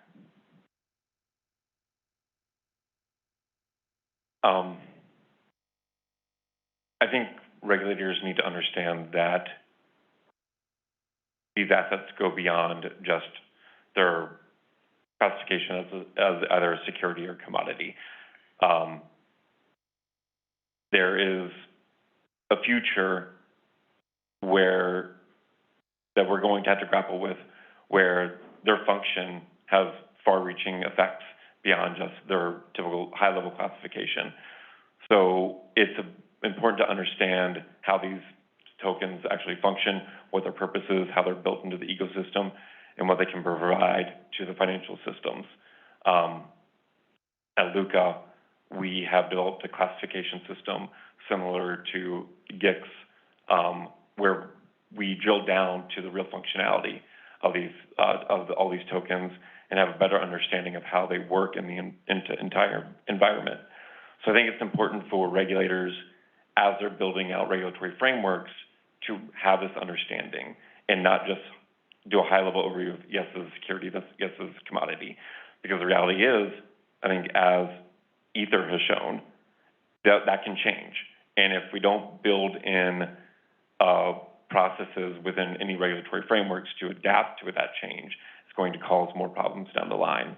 So I think regulators need to work on that level of understanding, which in some jurisdictions, they are not necessarily the U.S. I think in Australia, they're taking that approach to really do a full taxonomy of the entire ecosystem at the asset level in order to properly build the regulatory frameworks, which I think a lot of other jurisdictions would benefit from following.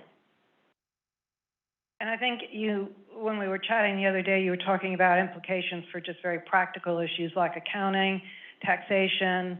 As you deal more in this sector, these are all aspects that are critical, not just the definition and classification. Yes, absolutely. So one thing that I know regulators and just generally people don't fully understand is the balance between what is labeled as security or commodity versus what accounting boards and tax authorities actually classify these as. So Bitcoin, Ether, no matter what, like the IRS classifies it as property. And for any entity holding it on their balance sheets, they need to understand the accounting rules to make sure that it's not thrown off. And so I think it's, as regulators are building out new frameworks, they need to work with accounting and tax authorities to understand that mechanism, because while a company might be investing in Bitcoin, if they don't fully understand that aspect of it needs to be property on their balance sheet, and it goes to a different area, they're going to get hit.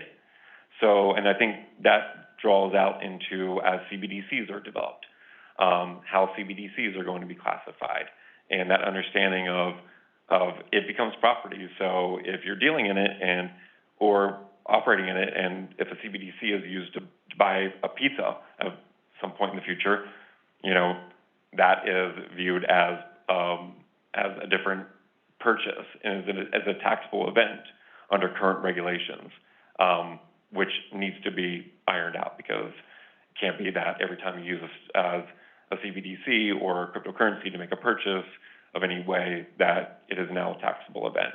It's just not prudent. So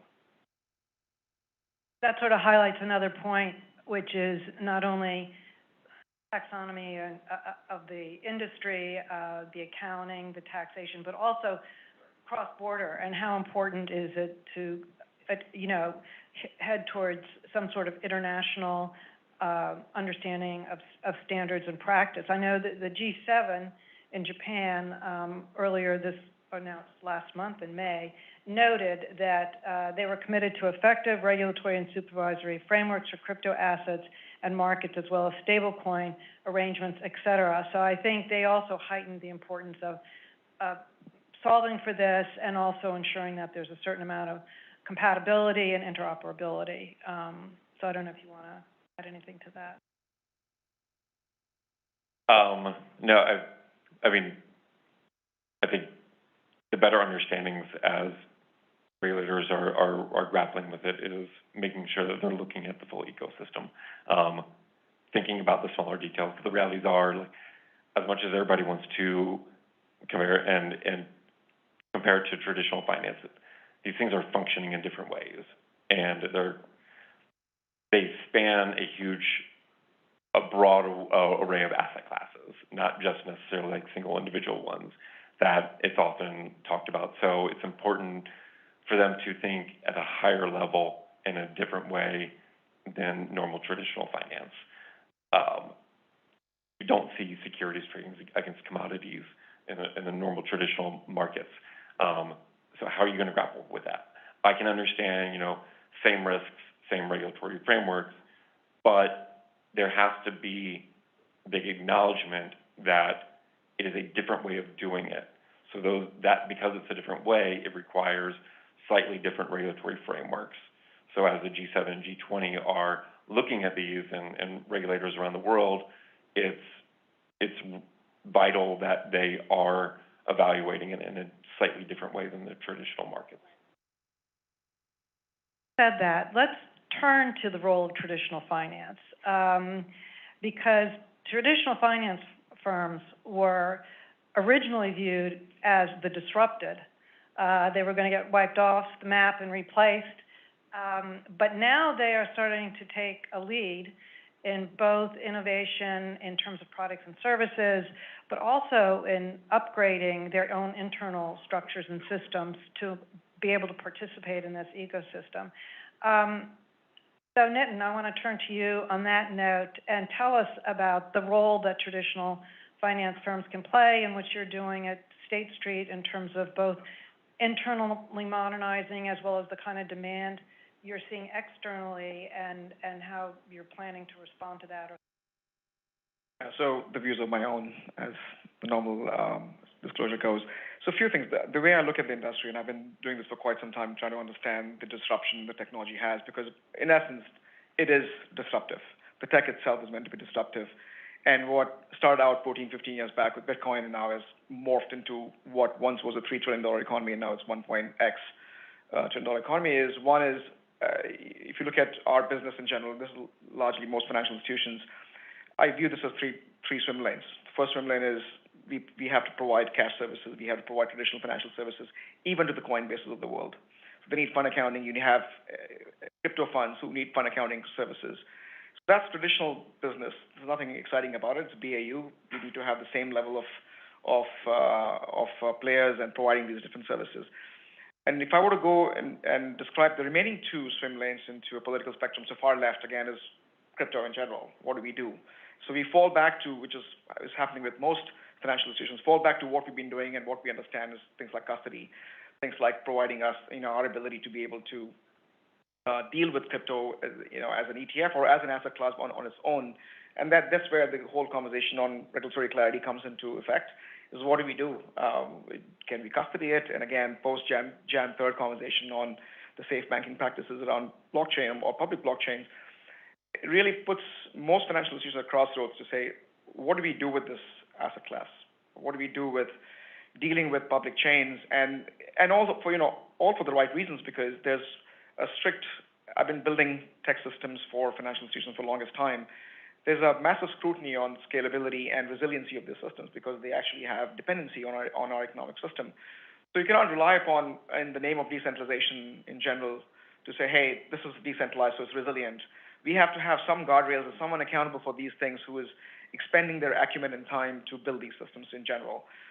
And then you have the far left use case, which to me is super interesting, and I'll opine on this a bit with a longer perspective, is modernization of existing financial system. I think we all have seen, have known things like reconciliation, things like that should happen quite quickly, takes forever, and you have people, time, process, technology investments in simply doing things. And this is only getting worse because the volume of transactions are simply going up simply because things are getting more digital, whether you're looking at retail or even going towards wholesale side of the house. So I'm looking at this as an avenue to modernize the existing financial system, is looking into saying what are existing at a very basic level transaction systems and what can we do to take blockchain to implement them into figuring out the modernization play, which solves the issue of, I would say, time and trust are the two constructs, that this is what blockchain solves. Time, again, has implications on liquidity. Time has implications on, the value of locked capital because it's in transit. And trust is essentially the whole series of financial institutions that's providing this collective services, essentially is the fragmented trust model that we have today. And if we can embed into protocol, we can do a lot. So we don't have any more information intermediaries because internet solved that problem. We still have new intermediaries, but we don't have travel agents anymore. We have digital travel agents. So I have a perspective to see who are the existing financial intermediaries, and if we were to implement this notion of trust using protocols, there'll be new financial intermediaries. What does that world look like? So I'll pause here to see if that made sense. I mean, the advantage that traditional finance firms have is that, A, they're regulated. So as more people enter this business, they may feel safer gravitating to those entities. But on the other hand, they may not be as innovative or offering the same sorts of products and services that are coming out of these newer entities. So it is a challenge to figure out how all these pieces fit together. And from your perspective as a regulated entity, you find, and this question of regulatory clarity, when you, in addition to sort of modernizing your internal system, you find it's challenging to figure out, okay, we've got this technology, wow, it can do all these things, but are we allowed to do all these things? I mean, how do you cross that bridge? No, I think it's brilliant, and I spend all my time looking at what does that technology design look like. So, for example, if you're looking at tokenizing a specific asset class, who are the market participants, who are the market players? And I've taken the approach to say, let's keep the existing market infrastructure the same, which means that we need to understand elements of what does it take to tokenize an asset, whether it's an ETF or gold or bond. What is the flow? Who are the market participants? What's the settlement cycles that we need to, and from regulating or understanding the regulatory framework around that asset class. So by preserving the market infrastructure, you aren't disrupting a lot. You simply increase velocity, which is the conversation I was having with Karthik early on, is essentially you're building a transaction system that provides an essence of real-time movement of assets. And that has implications on not just economic system, but also the way we have done accounting in the past, that calculation that happens behind the scenes. So you just want to understand what is the implication of fixing one end of the equation and not addressing the other end of the equation. Becomes a has to address all of it in one single swoop. So what we've taken the path to say, let's keep the existing cycles, let's keep the existing settlement times, but slowly build the rails, which is the infrastructure play. And once I build it, I have 3 I's, which I constantly talk about in every event, is build the infrastructure, keep the, preserve the existing market infrastructure, so we're not dealing with any of the other elements of regulatory clarity on the asset class, everything remains the same. And then figure out as to the next I is the instrument, is what is the framework around, let's say, a ETF or bond or a gold or equities and so on and so forth. The third thing is, which is where things become interesting from a tax and accounting perspective, is insights. Because you'll find that there's massive amount of data being created, and the accounting systems are not equipped to handle the velocity and the formatting of the data that they're used to. So these 3 I has been my guiding principle to say, what do we do today without boiling the ocean or breaking the ban, no pun intended. Does anybody want to comment on that or add to that? So I just want to add one thing. So I think it's useful to think about why it's difficult to. One thing that crypto does really well is what I'll call censorship resistance. You have a system, nobody controls it, nobody owns it, you can't sue them. It sort of operates on its own, and that it does really well. Now, that doesn't mesh super well with traditional finance, because in traditional finance, you have fiduciary responsibility. You have to. So I think what Nitin and colleagues, or what a lot of people are trying to say, is like, well, we want to continue to operate in a system where trust is based on. I think there's something really, really interesting in that universe where everything sort of kind of pick elements from that and say, well, what if I could combine? So far, nobody, as far as I can tell, has been able to actually do that. And perhaps they will, and if they will, that will be fantastic. But there's this difficulty in applying sort of the structure we understand well in a world where you have where everything operates on a fundamentally different level of trust. And one of the examples for why this is very difficult is what happened, as I understand it, in the Italian securities tried to monetize itself asset, and on an effort to. And the post-mortem is that basically make that system operate the way it would operate best meant completely some actors who had very much role in it's very difficult. It's fundamentally different, and perhaps somebody will be able to at some point, but it hasn't been.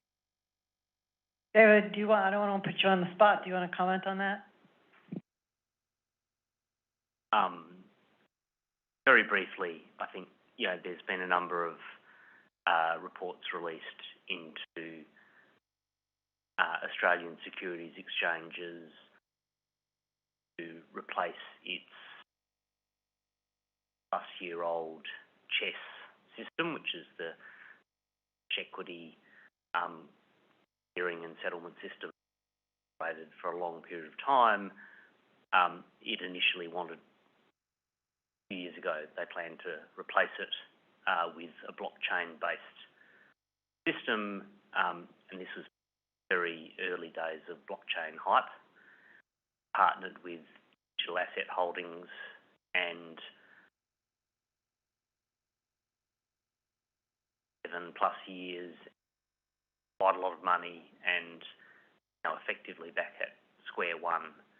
And it was a project that was, I guess, by governance issues, but potentially also a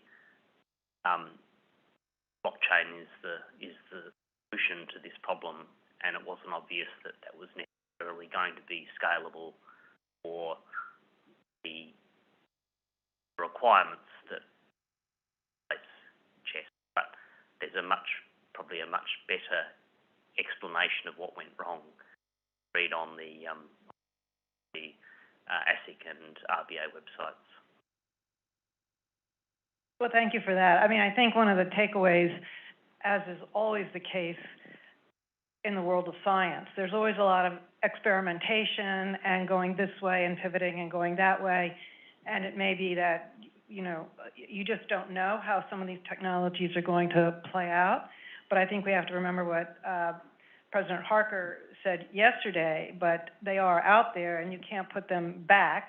It's not, you know, to eliminate them as to figure out how to manage the risks associated with them, but to try to use them as tools to get us to the next level. It was interesting, Fed Governor Christopher Waller also gave a speech in the last few weeks where he was talking about the importance of innovation. And it was a similar thing. You can't put the genie back in the bottle. And while some of these, whether it's AI, whether it's quantum computing, whether it's Web3, whether they have risks associated with them, but it's very important to find out what the benefits might be. And so I think for a lot of people struggling with digital assets and what value do they add, it might not be obvious how this will all play out, but I think there's a general consensus that this is worth still exploring, even if it's mostly the technology underneath it, and how that's used.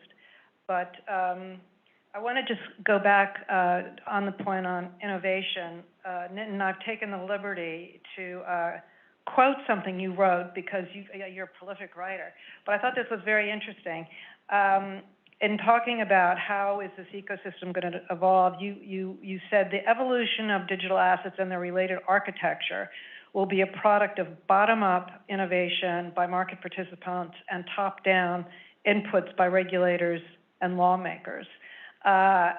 Is it working out?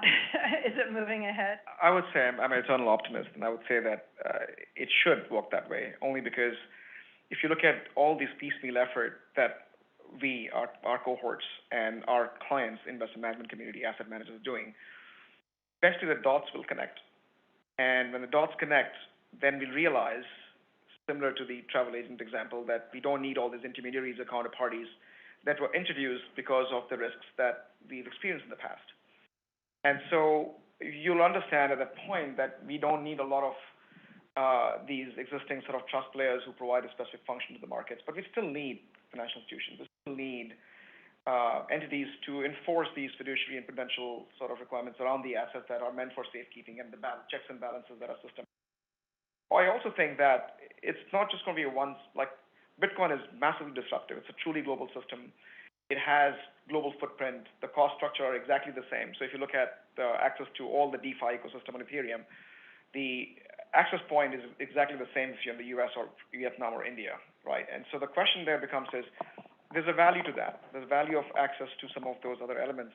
And in taking this in our context, which is regulated financial service industry, is what can we learn from that technology to be able to build that and get some clarity to say it's safe now to be able to deploy these technologies in a meaningful way and connect to the investment,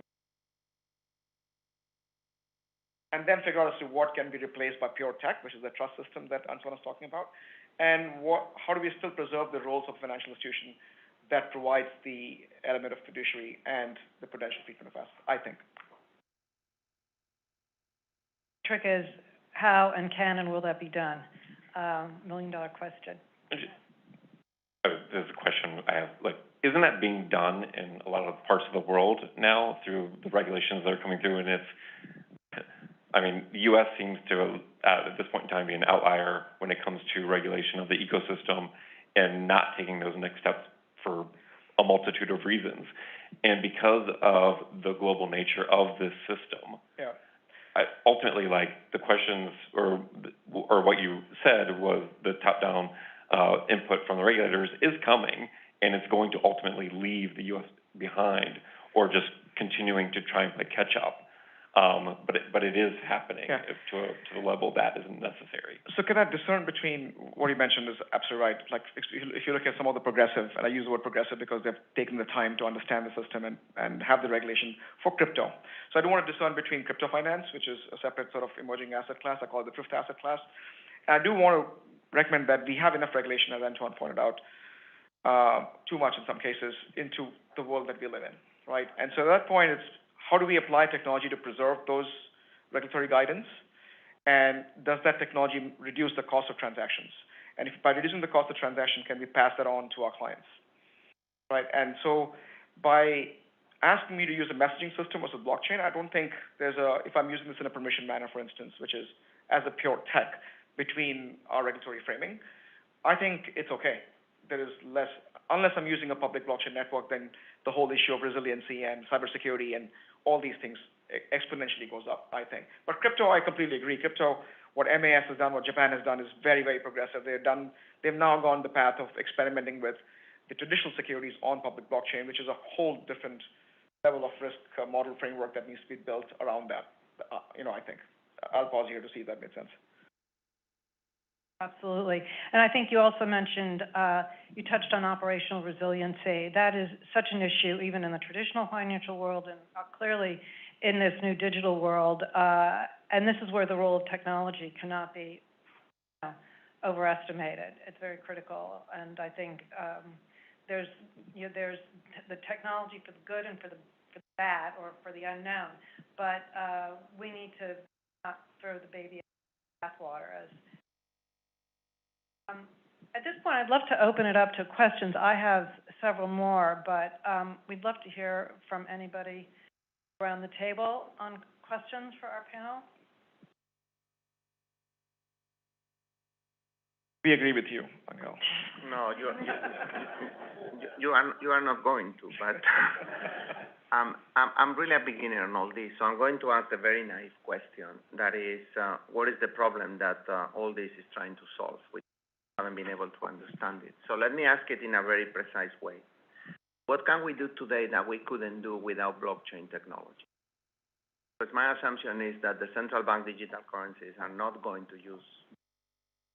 I could be wrong. So what is that we can do in the private sector that would be impossible to do? That is important, right? Beyond, you cannot buy Bitcoins. I understand that. But from the point of view of infrastructure, of payment systems, or smart contracts, whatever, what is that has become now established and that we wouldn't be able to do? So if you look at the lens of payments in general, stablecoin, CBDC, digital fiat, I use the word digital fiat as a collective term, and you have payment system, MasterCard, and our now FedNow coming. These are all trying to remove the friction and bring more transparency to the system. Okay? I don't want to compare what blockchain is going to do for these because I think we have a pretty good system. I agree with you. I do want to take a lens, which I've been in this space for almost 14 years, trying to understand the implication of these various asset classes that are coming up. So I want to draw the attention, and it's a bad word in some communities like Web 3.0, is where we are going with. So it's not just about a asset class that can be tokenized, which to me has, as Anton mentioned, we're trying to have a centralized focus on a system that is meant to be decentralized. So that's like a round hole in a square peg of sorts. So that is going to have its own friction from that perspective. If you look at Web 3, which is truly a global agenda of misinformation, disinformation, data, access to, live in the U.S., you don't have access to your healthcare record. Somebody else is really making money off that. It's $1 trillion problem globally, at least in the U.S. alone. So when you start looking at those, I've written about this topic too, there's a hyper-financialization of what is an asset. Look at bankable asset. These are the assets that you look at, your mortgages and the stuff that you can value, and we provide financial primitives around it. But you can't really value heirlooms and patents and some of these things which are hard but they are personal in nature. Data, especially data in that case. If you start looking at that, then my ability to transform my tokenized version of myself in form of identity and own these assets that I can monetize in the digital ecosystem, I think that's where you're able to now have a truly global impact, that Ethereum and Bitcoin as networks truly have a nation-state status because they're trying to attract talent, capital, and the DeFi ecosystems are truly financial innovation that's happening as we speak. I'm more attracted towards that, but if I can monetize my identity, monetize my healthcare records, and get a payment instruments, at that point, the notion of fungibility really differs drastically from a fiat model. I know it's a little off-field, but I just want to give that perspective to say I don't want to take blockchain and use that as a hammer that every problem becomes like a nail. It is a transaction system, but I'll stop here. I don't know if that makes sense. I mean, I think I agree mostly, but I'm going to frame it slightly differently. So there's one thing that we know that crypto does, and that I think 15 years ago people didn't think could be done, which is the censorship resistance. You can transfer value without needing to trust anybody. That is hugely valuable in some parts of the world. Like if you live in Afghanistan, you really can't trust anybody, and you can do with that things that you couldn't do before, and that has a lot of value. It's also very valuable if you're a criminal, incidentally, but that's a different one. In the U.S., the ability to transfer value without trusting anybody is not very useful because the transfer system that rely on trusted third parties are just much better. And so now people have said, okay, this system does something that's really truly amazing. It happens not to be very useful in Europe and the U.S., but it's really surprising and spectacular. Are there elements of it that we can take out and mix the two together in a useful way? So far, nobody has shown that they could do it, but that doesn't mean it can't be done. And if it can be done, then perhaps it's really cool. I agree with everything you said. I also do think it's important to look beyond just the financial aspects of these products. Like blockchain is in crypto, and you often hear like you can separate what blockchain does from crypto necessarily, but the function of blockchain is crypto is required for that to allow the truly trustless system to function. You need it, and while there is a secondary market created for those tokens, everything that is superfluous to what the underlying business prospects are of like an individual blockchain or business. So like supply chains, having the access to supply chains and what is going on at every step of the way, you just don't have in traditional understandings of it. Like you can't go and look, and you have to rely on what other third parties are telling you of like where your diamonds come from, for instance, and how far back it is. And you just go to your jeweler and you get the information that says, oh, this is from this part of the world. Okay, great. I'm going to trust you.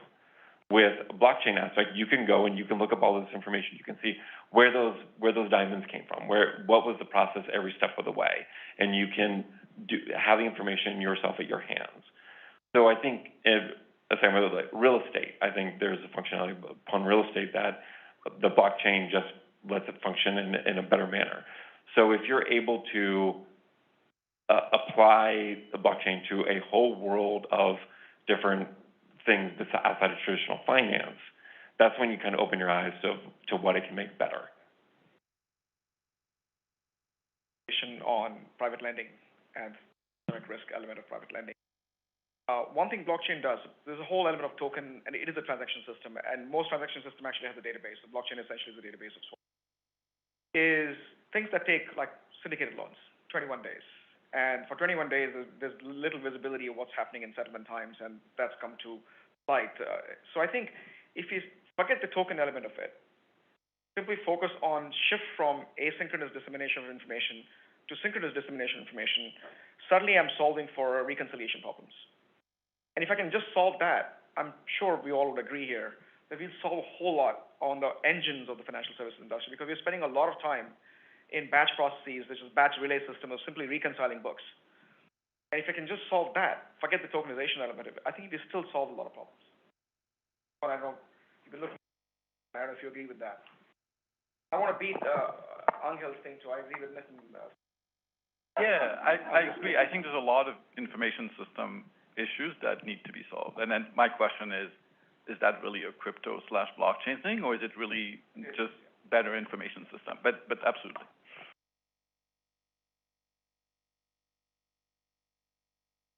A world before iPhones, and who thought they needed an iPhone?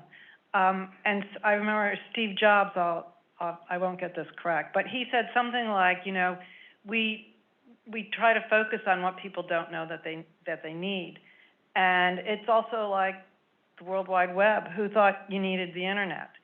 So it's not necessarily how it starts out and what's visible on day one. It's sort of how does it evolve to really be value added and help change for the better things that, solve for things that need to be done, and at the same time, use it to find ways to mitigate risks. Technology also has huge potential in that regard. Were you overhearing our conversation that Antoine and I were having literally right before this panel, because I made that exact analogy of it? I said, like landlines were great. They functioned as they were supposed to. They advanced from having to call up and have a person plug you in to just being able to dial the number. And cell phones were great, and you were able to limited capabilities, and you could move around and talk. But the iPhone it wasn't solving a new problem, but it was building on it and creating a whole new structure. And I think if we were to have this conversation 3, 5, 10 years down the line, when we move beyond the financial and honestly, like the investment aspects of crypto and the fraud that's quite honestly around it, and still needs to get weeded out because you have people like Sam Bankman-Fried and Celsius and BlockFi and other institutions going bankrupt.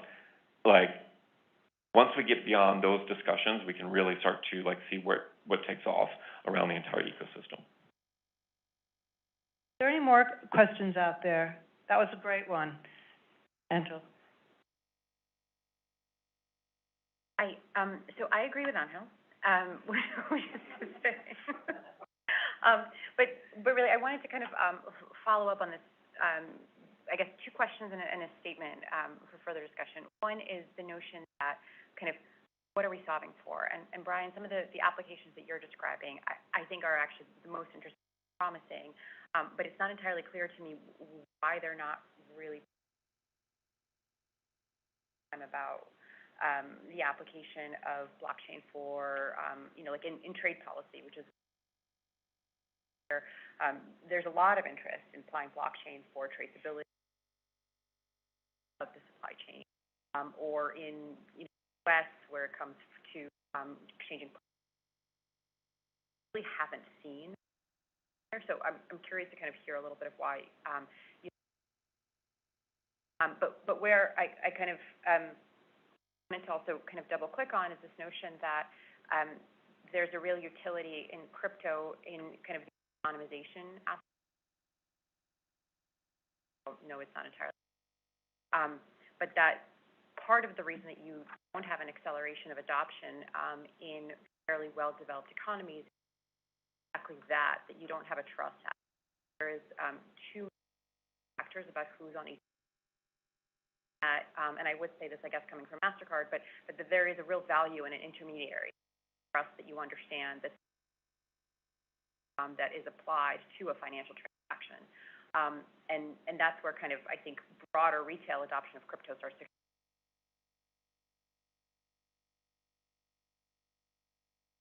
To go to your first one, I think ultimately it comes down to 2 things. One, just what I just said. Like, people right now are hung up on the investment aspects of crypto and dealing in the secondary markets and trading and everything.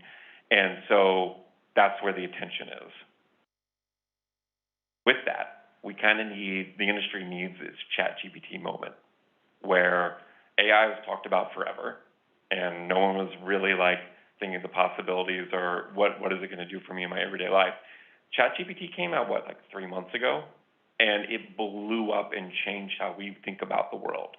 And I honestly, and this is just my thoughts, I think crypto blockchain kind of needs that product to have that ChatGPT moment, because they're already being solved, those questions. There are plenty of businesses that are dealing and developing and have asking these questions and answering them.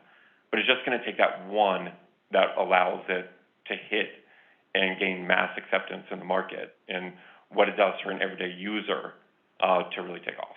And when that is, I don't know yet, but in what functionality form it will be, good question. Let me throw one other thing out there. If we turn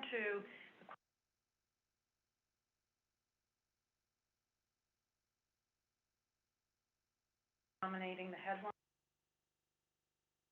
We had recently that tokenized assets go to 2027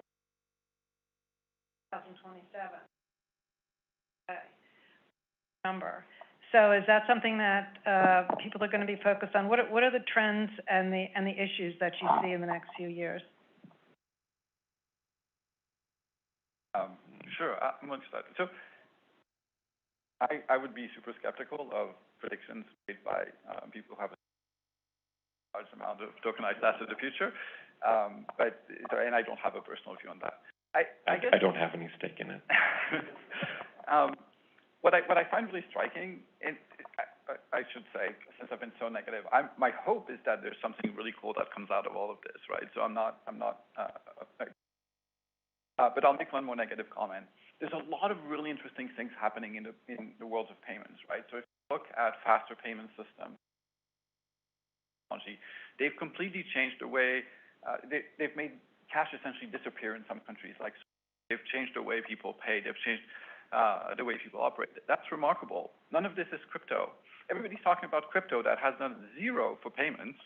It is a super cool idea. Perhaps something amazing will come out of it, and I hope it does. But when we talk about the future of payment, I think there's a lot of really interesting stuff that are happening that are making a difference. And with FedNow right around the corner, we can hope that in the U.S. there will be a lot more faster or instant payment system that will help change the way people do payment, and I think that's a really good thing. You see more good coming out of the traditional world that is going to help take us to the future? I think we have seen okay. More good so far, and then and we have FedNow coming. And we have FedNow coming, and then we can hope that the technology will prove to be super effective, but even if it doesn't, there's a lot to look forward to when it comes to payments. Hope for FedNow. TIPS is an amazing product which nobody uses. I hope that this fate will not be shared by FedNow. But in terms of, I mean, you were more going into service provision, information sharing. In terms of payments, I think, and the payment system and the future of money, I think there is something in the developments which we can take out. And I think it's more the tokenization than the I mean, I have to say I'm a central banker, so, I mean, there is an advantage in centralized systems. And I think I would be surprised if in the Eurozone we would end up with a digital center. I don't think that. Nothing is decided, everything's open, we'll have to figure out what it will look like, but I think it will be centralized. That's my first guess, but it might be tokenized. And, well, that's the first step, and it's just retail, but having a tokenized version which will allow a lot of things, and if you ask for practical applications, the security settlement, and that could be really, so I'm not trying to defend the prognosis which you just mentioned, but I mean, it's not fancy and that's not cool and that's not new, but it's so much cheaper and it's so much easier and you save so much work if you don't have all these payment people, of which I barely understand what they're doing all day long. But you would not need that anymore, and that would solve a lot of problems, because it's not just you need a lot of people, it's also messy and it doesn't work a lot of the times. So there's a lot of merit, I think, in there. To me, the decentralized aspect and the DeFi aspect, to me, that freaks me out. And so we talked about Mika. That's something which is not in there. That's something we don't have. I mean, we have it on the radar, and we think about what should we do about it, but we don't yet have an answer there. And I think that is something, because you have problems in the financial system which arise from the open future, and that plays more into this sector than into any other. And that creates problems which we know for centuries, which will pop up in a decentralized world as they popped up in previous settings. And so therefore, I'm not sure whether there is, depending on how you set it up, a world which truly is decentralized like the Bitcoin is. I don't see that coming. But prognoses are always difficult. That's part of next stage of work, I think, is to look at that. So all eyes will be on it. So, yes. Brian, any thoughts? Yeah, I'm interested in watching South Korea and how they roll out their tokenization of everything. Have a lot of good conversations over there, and there's a lot of high-level companies that want to literally tokenize everything. And you have current leadership that is fully on board with allowing that to happen and trying to find ways for that to happen. So I think it'll be interesting to watch that over the next few years. From obviously goes beyond the current audience, but I think how crypto and blockchain affect your personal data, as it said, is a major thing that is going to occur over the next few years, and how it interplays with other industries. I mean, I think there's a company that puts out it's called Tiny Taps, and they allow tokenization for teachers to tokenize their studies and their classes and everything, and it allows them to have a system where they can obtain growth to be able to purchase supplies and everything for the classrooms. And that's just one example of going outside of the normal structures of the system to be able to find new ways to develop education systems, supply chains, real estate. We could go on, and it's important to look beyond. I just think, what effect does it have on the financial system? Because there's a lot of other applications out there. I also heard that you're having tokenized lunch today because we're tokenizing everything. I'd actually go back to the history. 9 years back, the reason why stablecoins were born, to keep up with the velocity and the digitalization of the crypto industry per se, and not everybody could mine and have the technical acumen and do all these things. Let's go tokenize fiat because that's an easy way to have an on-ramp, off-ramp to move money, and then you just begin to value these assets. And if inverse were to be true, when we're tokenizing existing asset classes, what happens to? So I'd go back to, what are people using to pay for things? What is true element of fungibility? And if you look at any of the 5 or 6 dominant layer 1 protocols, which are primary drivers of this technology, but also that was the ecosystem that are evolving on these, they are truly fungible systems. Bitcoin, Ether, these are fungible instruments. You can pay for Ether for things in the Ethereum ecosystem. Bridges that you can move back and forth between these different sort of. So to me, I'm seeing, besides fiat, which was the primary source of what we value as money, going back to the point that if I can pay for things with my healthcare record, if I can pay for things with, so I view not drinking the tokenization Kool-Aid, but I view as new avenues to treat fungible instruments and as to what we can do, both from infrastructure perspective, but also from instrument perspective, that comes to life. And I would say one more thing, that if I look at, I speak to my son, and his perspective of banking is just different altogether. And he want to be able to use his PayPal account or even Apple Pay account to be able to whether pay using crypto or using cash or using an instance of Apple stock, for instance, because he chooses to use any of them as payment instruments, as opposed to going through the whole process of selling your equities and then translating that into fiat and then spending for fiat. And that mindset is an important aspect of how the next generation consumes financial services, I think. I think it's very much how the next generation is going to think about this. I know we're bumping up and running out of time to lunch. I would love to have done a David Marsh and asked all the other central bankers here their views, but do any of you, Kartik, have anything you want to throw out real quickly from your perspective? Yeah, so since you gave me the opportunity, I mean, it's never attractive to be standing, between somebody who's promising tech utopia and just feeling like a weird Luddite, but in some ways, I wanted to go back to the past of money because I was trying to think about, we got central banking not by accident. We got central banking in part because of innovations that happened in the way people tried to have IOUs that serve as money. And so throughout this discussion, I was thinking about, what have we learned from that in terms of the discussion of decentralized? The word decentralized means many things, but there was a relatively decentralized set of arrangements that have existed in the past. Also, tech is different, but the decentralization doesn't seem at least fundamentally different. And so I think for me, it's hard to think about this without thinking about how we got here in the first place, but that's more of a comment, I guess. I'd like to add something really quick on that. So there's a lot of people are talking about how once you can tokenize everything, everything can become money. And perhaps that's true. But I want to offer that why are people paying with dollars and not treasuries? Well, the reason you're not paying with treasuries, if you're trading in treasuries, you're always worried that somebody is better informed than you. And they're going to be able to buy your treasuries at a price that's not very attractive. You don't have to worry about that when it comes to money. So if people start paying with stock or with houses, they're going to be worried that they're paying with somebody who has a much better understanding of that market. And then people will have an incentive of getting.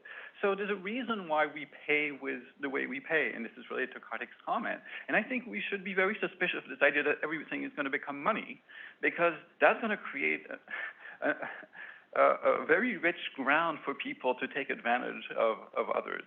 And so I think it's good to go back to fundamental economics when we try to think about. So it's great to have a system where things can be exchanged more seamlessly. I think that will happen, and that's very, very good. I don't think that this necessarily means that everything becomes money. I just, last comment, I promise. I don't disagree. I will say, though, that with the advancements and the ability to have access to data that you generally did not have in the past, probably somewhat changes that equation. So if you have better understandings and better access to all the information that everyone else does, I mean, maybe that closes that gap. And I'm not saying like you're going to start trading and paying for things in treasury bills, but at least on some level, like your average person knows their own value of worth and controls their own data, controls what's going on in their system, so they're able to better, at least take a more calculated risk when it comes to that. Go ahead, Jens, but we're going to have to bring this to a close, but I'll give you the last word. I disagree. No, it's nobody wants to process all these informations all the time. And the risks you're taking if you know that you're liable in terms of a contract which you have to serve in a nominal fixed amount by fluctuating asset values, I think that's not going to happen. So I stick with the central bank group here in that sense. Well, let's just say there's lots more to come on this, so stay tuned. I think it's very much watch this space. There's a lot evolving and a lot happening, and I think if we keep our eyes open and willingness to consider new things, hopefully we'll get to a good spot where we see the benefits and manage the risks of these. In any case, thank you all so much. Great comments. Thank you to the audience and for your questions. And I think at this point we're moving on to, sorry, was there one more question? Sorry? Oh, David. Yes, well, I wanted to get in the way between yourself and the applause, actually. But so I thought it was a great experimental session, this final one, and somehow it sums up the whole mood of the meeting. There's this English explorer who was climbing Everest about 100 years ago, and people say to him, "Why are you climbing Everest?" And he says, "Because it's there." And it reminds me a bit of quite a few of the questions that we've had today. You know, why QT? Why the blockchain? Why are we still talking about raising interest rates when perhaps the social fabric doesn't take it? So I think it's been quite open-ended and quite useful from this. I think this style has helped, and quite good the way you have a kind of confrontation between the people up there in these armchairs and all this audience sitting around in these desks. I think that's worked pretty well, better than the normal theatre style. So there's been a lot of talk about experimentation. There's been a lot of talk about resilience. That's probably one of the words of the session over the last day. It has been actually quite an eye-opener just how resilient politically and economically the world system has been. It was on a number of occasions yesterday, also in the case, I think it was about the spreads in market debt and so on. There's been no talk of anything like the taper tantrum, which you remember back with the Brazilian finance minister, Mr. Manteiga, back in 2014. Or he didn't hear enough from the emerging market economies. There might be something that we could try to repair. China came up a few times, thanks to our guest from the China construction bank, but we could certainly get more input on China, I think, were it not for the fact that perhaps the tour for China in America is not that great. But I think for another year we might get more Asian participants. There's been something of a lacuna. What I do think is very impressive is the way that Europe and the United States are talking the same language. There's not a sense of huge crisis at the moment, despite the fact that the two largest countries in Europe are fighting each other in a very horrible war, and we mustn't forget all that. I was pleased that Patrick Harker did actually mention that. We've got to say thank you very much to the Federal Reserve Bank of Philadelphia for giving us the opportunity to do this, and for Patrick to start this off so well, as he did yesterday. Our session with Mark was really brilliant, and he really laid it down on the line. And it seems to be a very sensible approach that he was putting forward, not to rush the fences regarding interest rate tightening. And we've seen some relatively favourable data coming out of Europe just in the last 24 hours, which might mean the same thing happens in the European area. Nobody was unpleasant about the Bank of England, even though they probably deserve that, but not even Mr. Sobel could be tempted to that. So that's something we might save for another day. Britain is something of an outlier for all kinds of reasons, but maybe to save people's blushes, we didn't go down that particular area. One thing that did strike my mind is that we may be entering an era of some kind of financial repression. It's quite clear that interest rates will be held down for all kinds of reasons, partly because of the risk in our individual countries, partly because of international debt. Were Bill White here, I think he was. But I didn't come away with a huge feeling of gloom, and that's a positive thing. I came away with a feeling that people are going to be pretty resistant as they go forward. Don't bet against Angel. That's probably one of the feelings that came out of this as well. I'd like to know more about the future of payments and the future world system for money. So thank you very much indeed, Patricia, for doing this final session, which, as I say, I think did sum up rather well the questioning, a rather intellectually high level of what we've been doing. And so a round of applause to all of you for being here and to staying the course. And now we're going to be getting some sandwiches. The quality of the food, I think, goes on and on improving here from a relatively low base at the beginning. And so the best is yet to come. Thank you very much all for coming here. And thank you for everybody who organised it.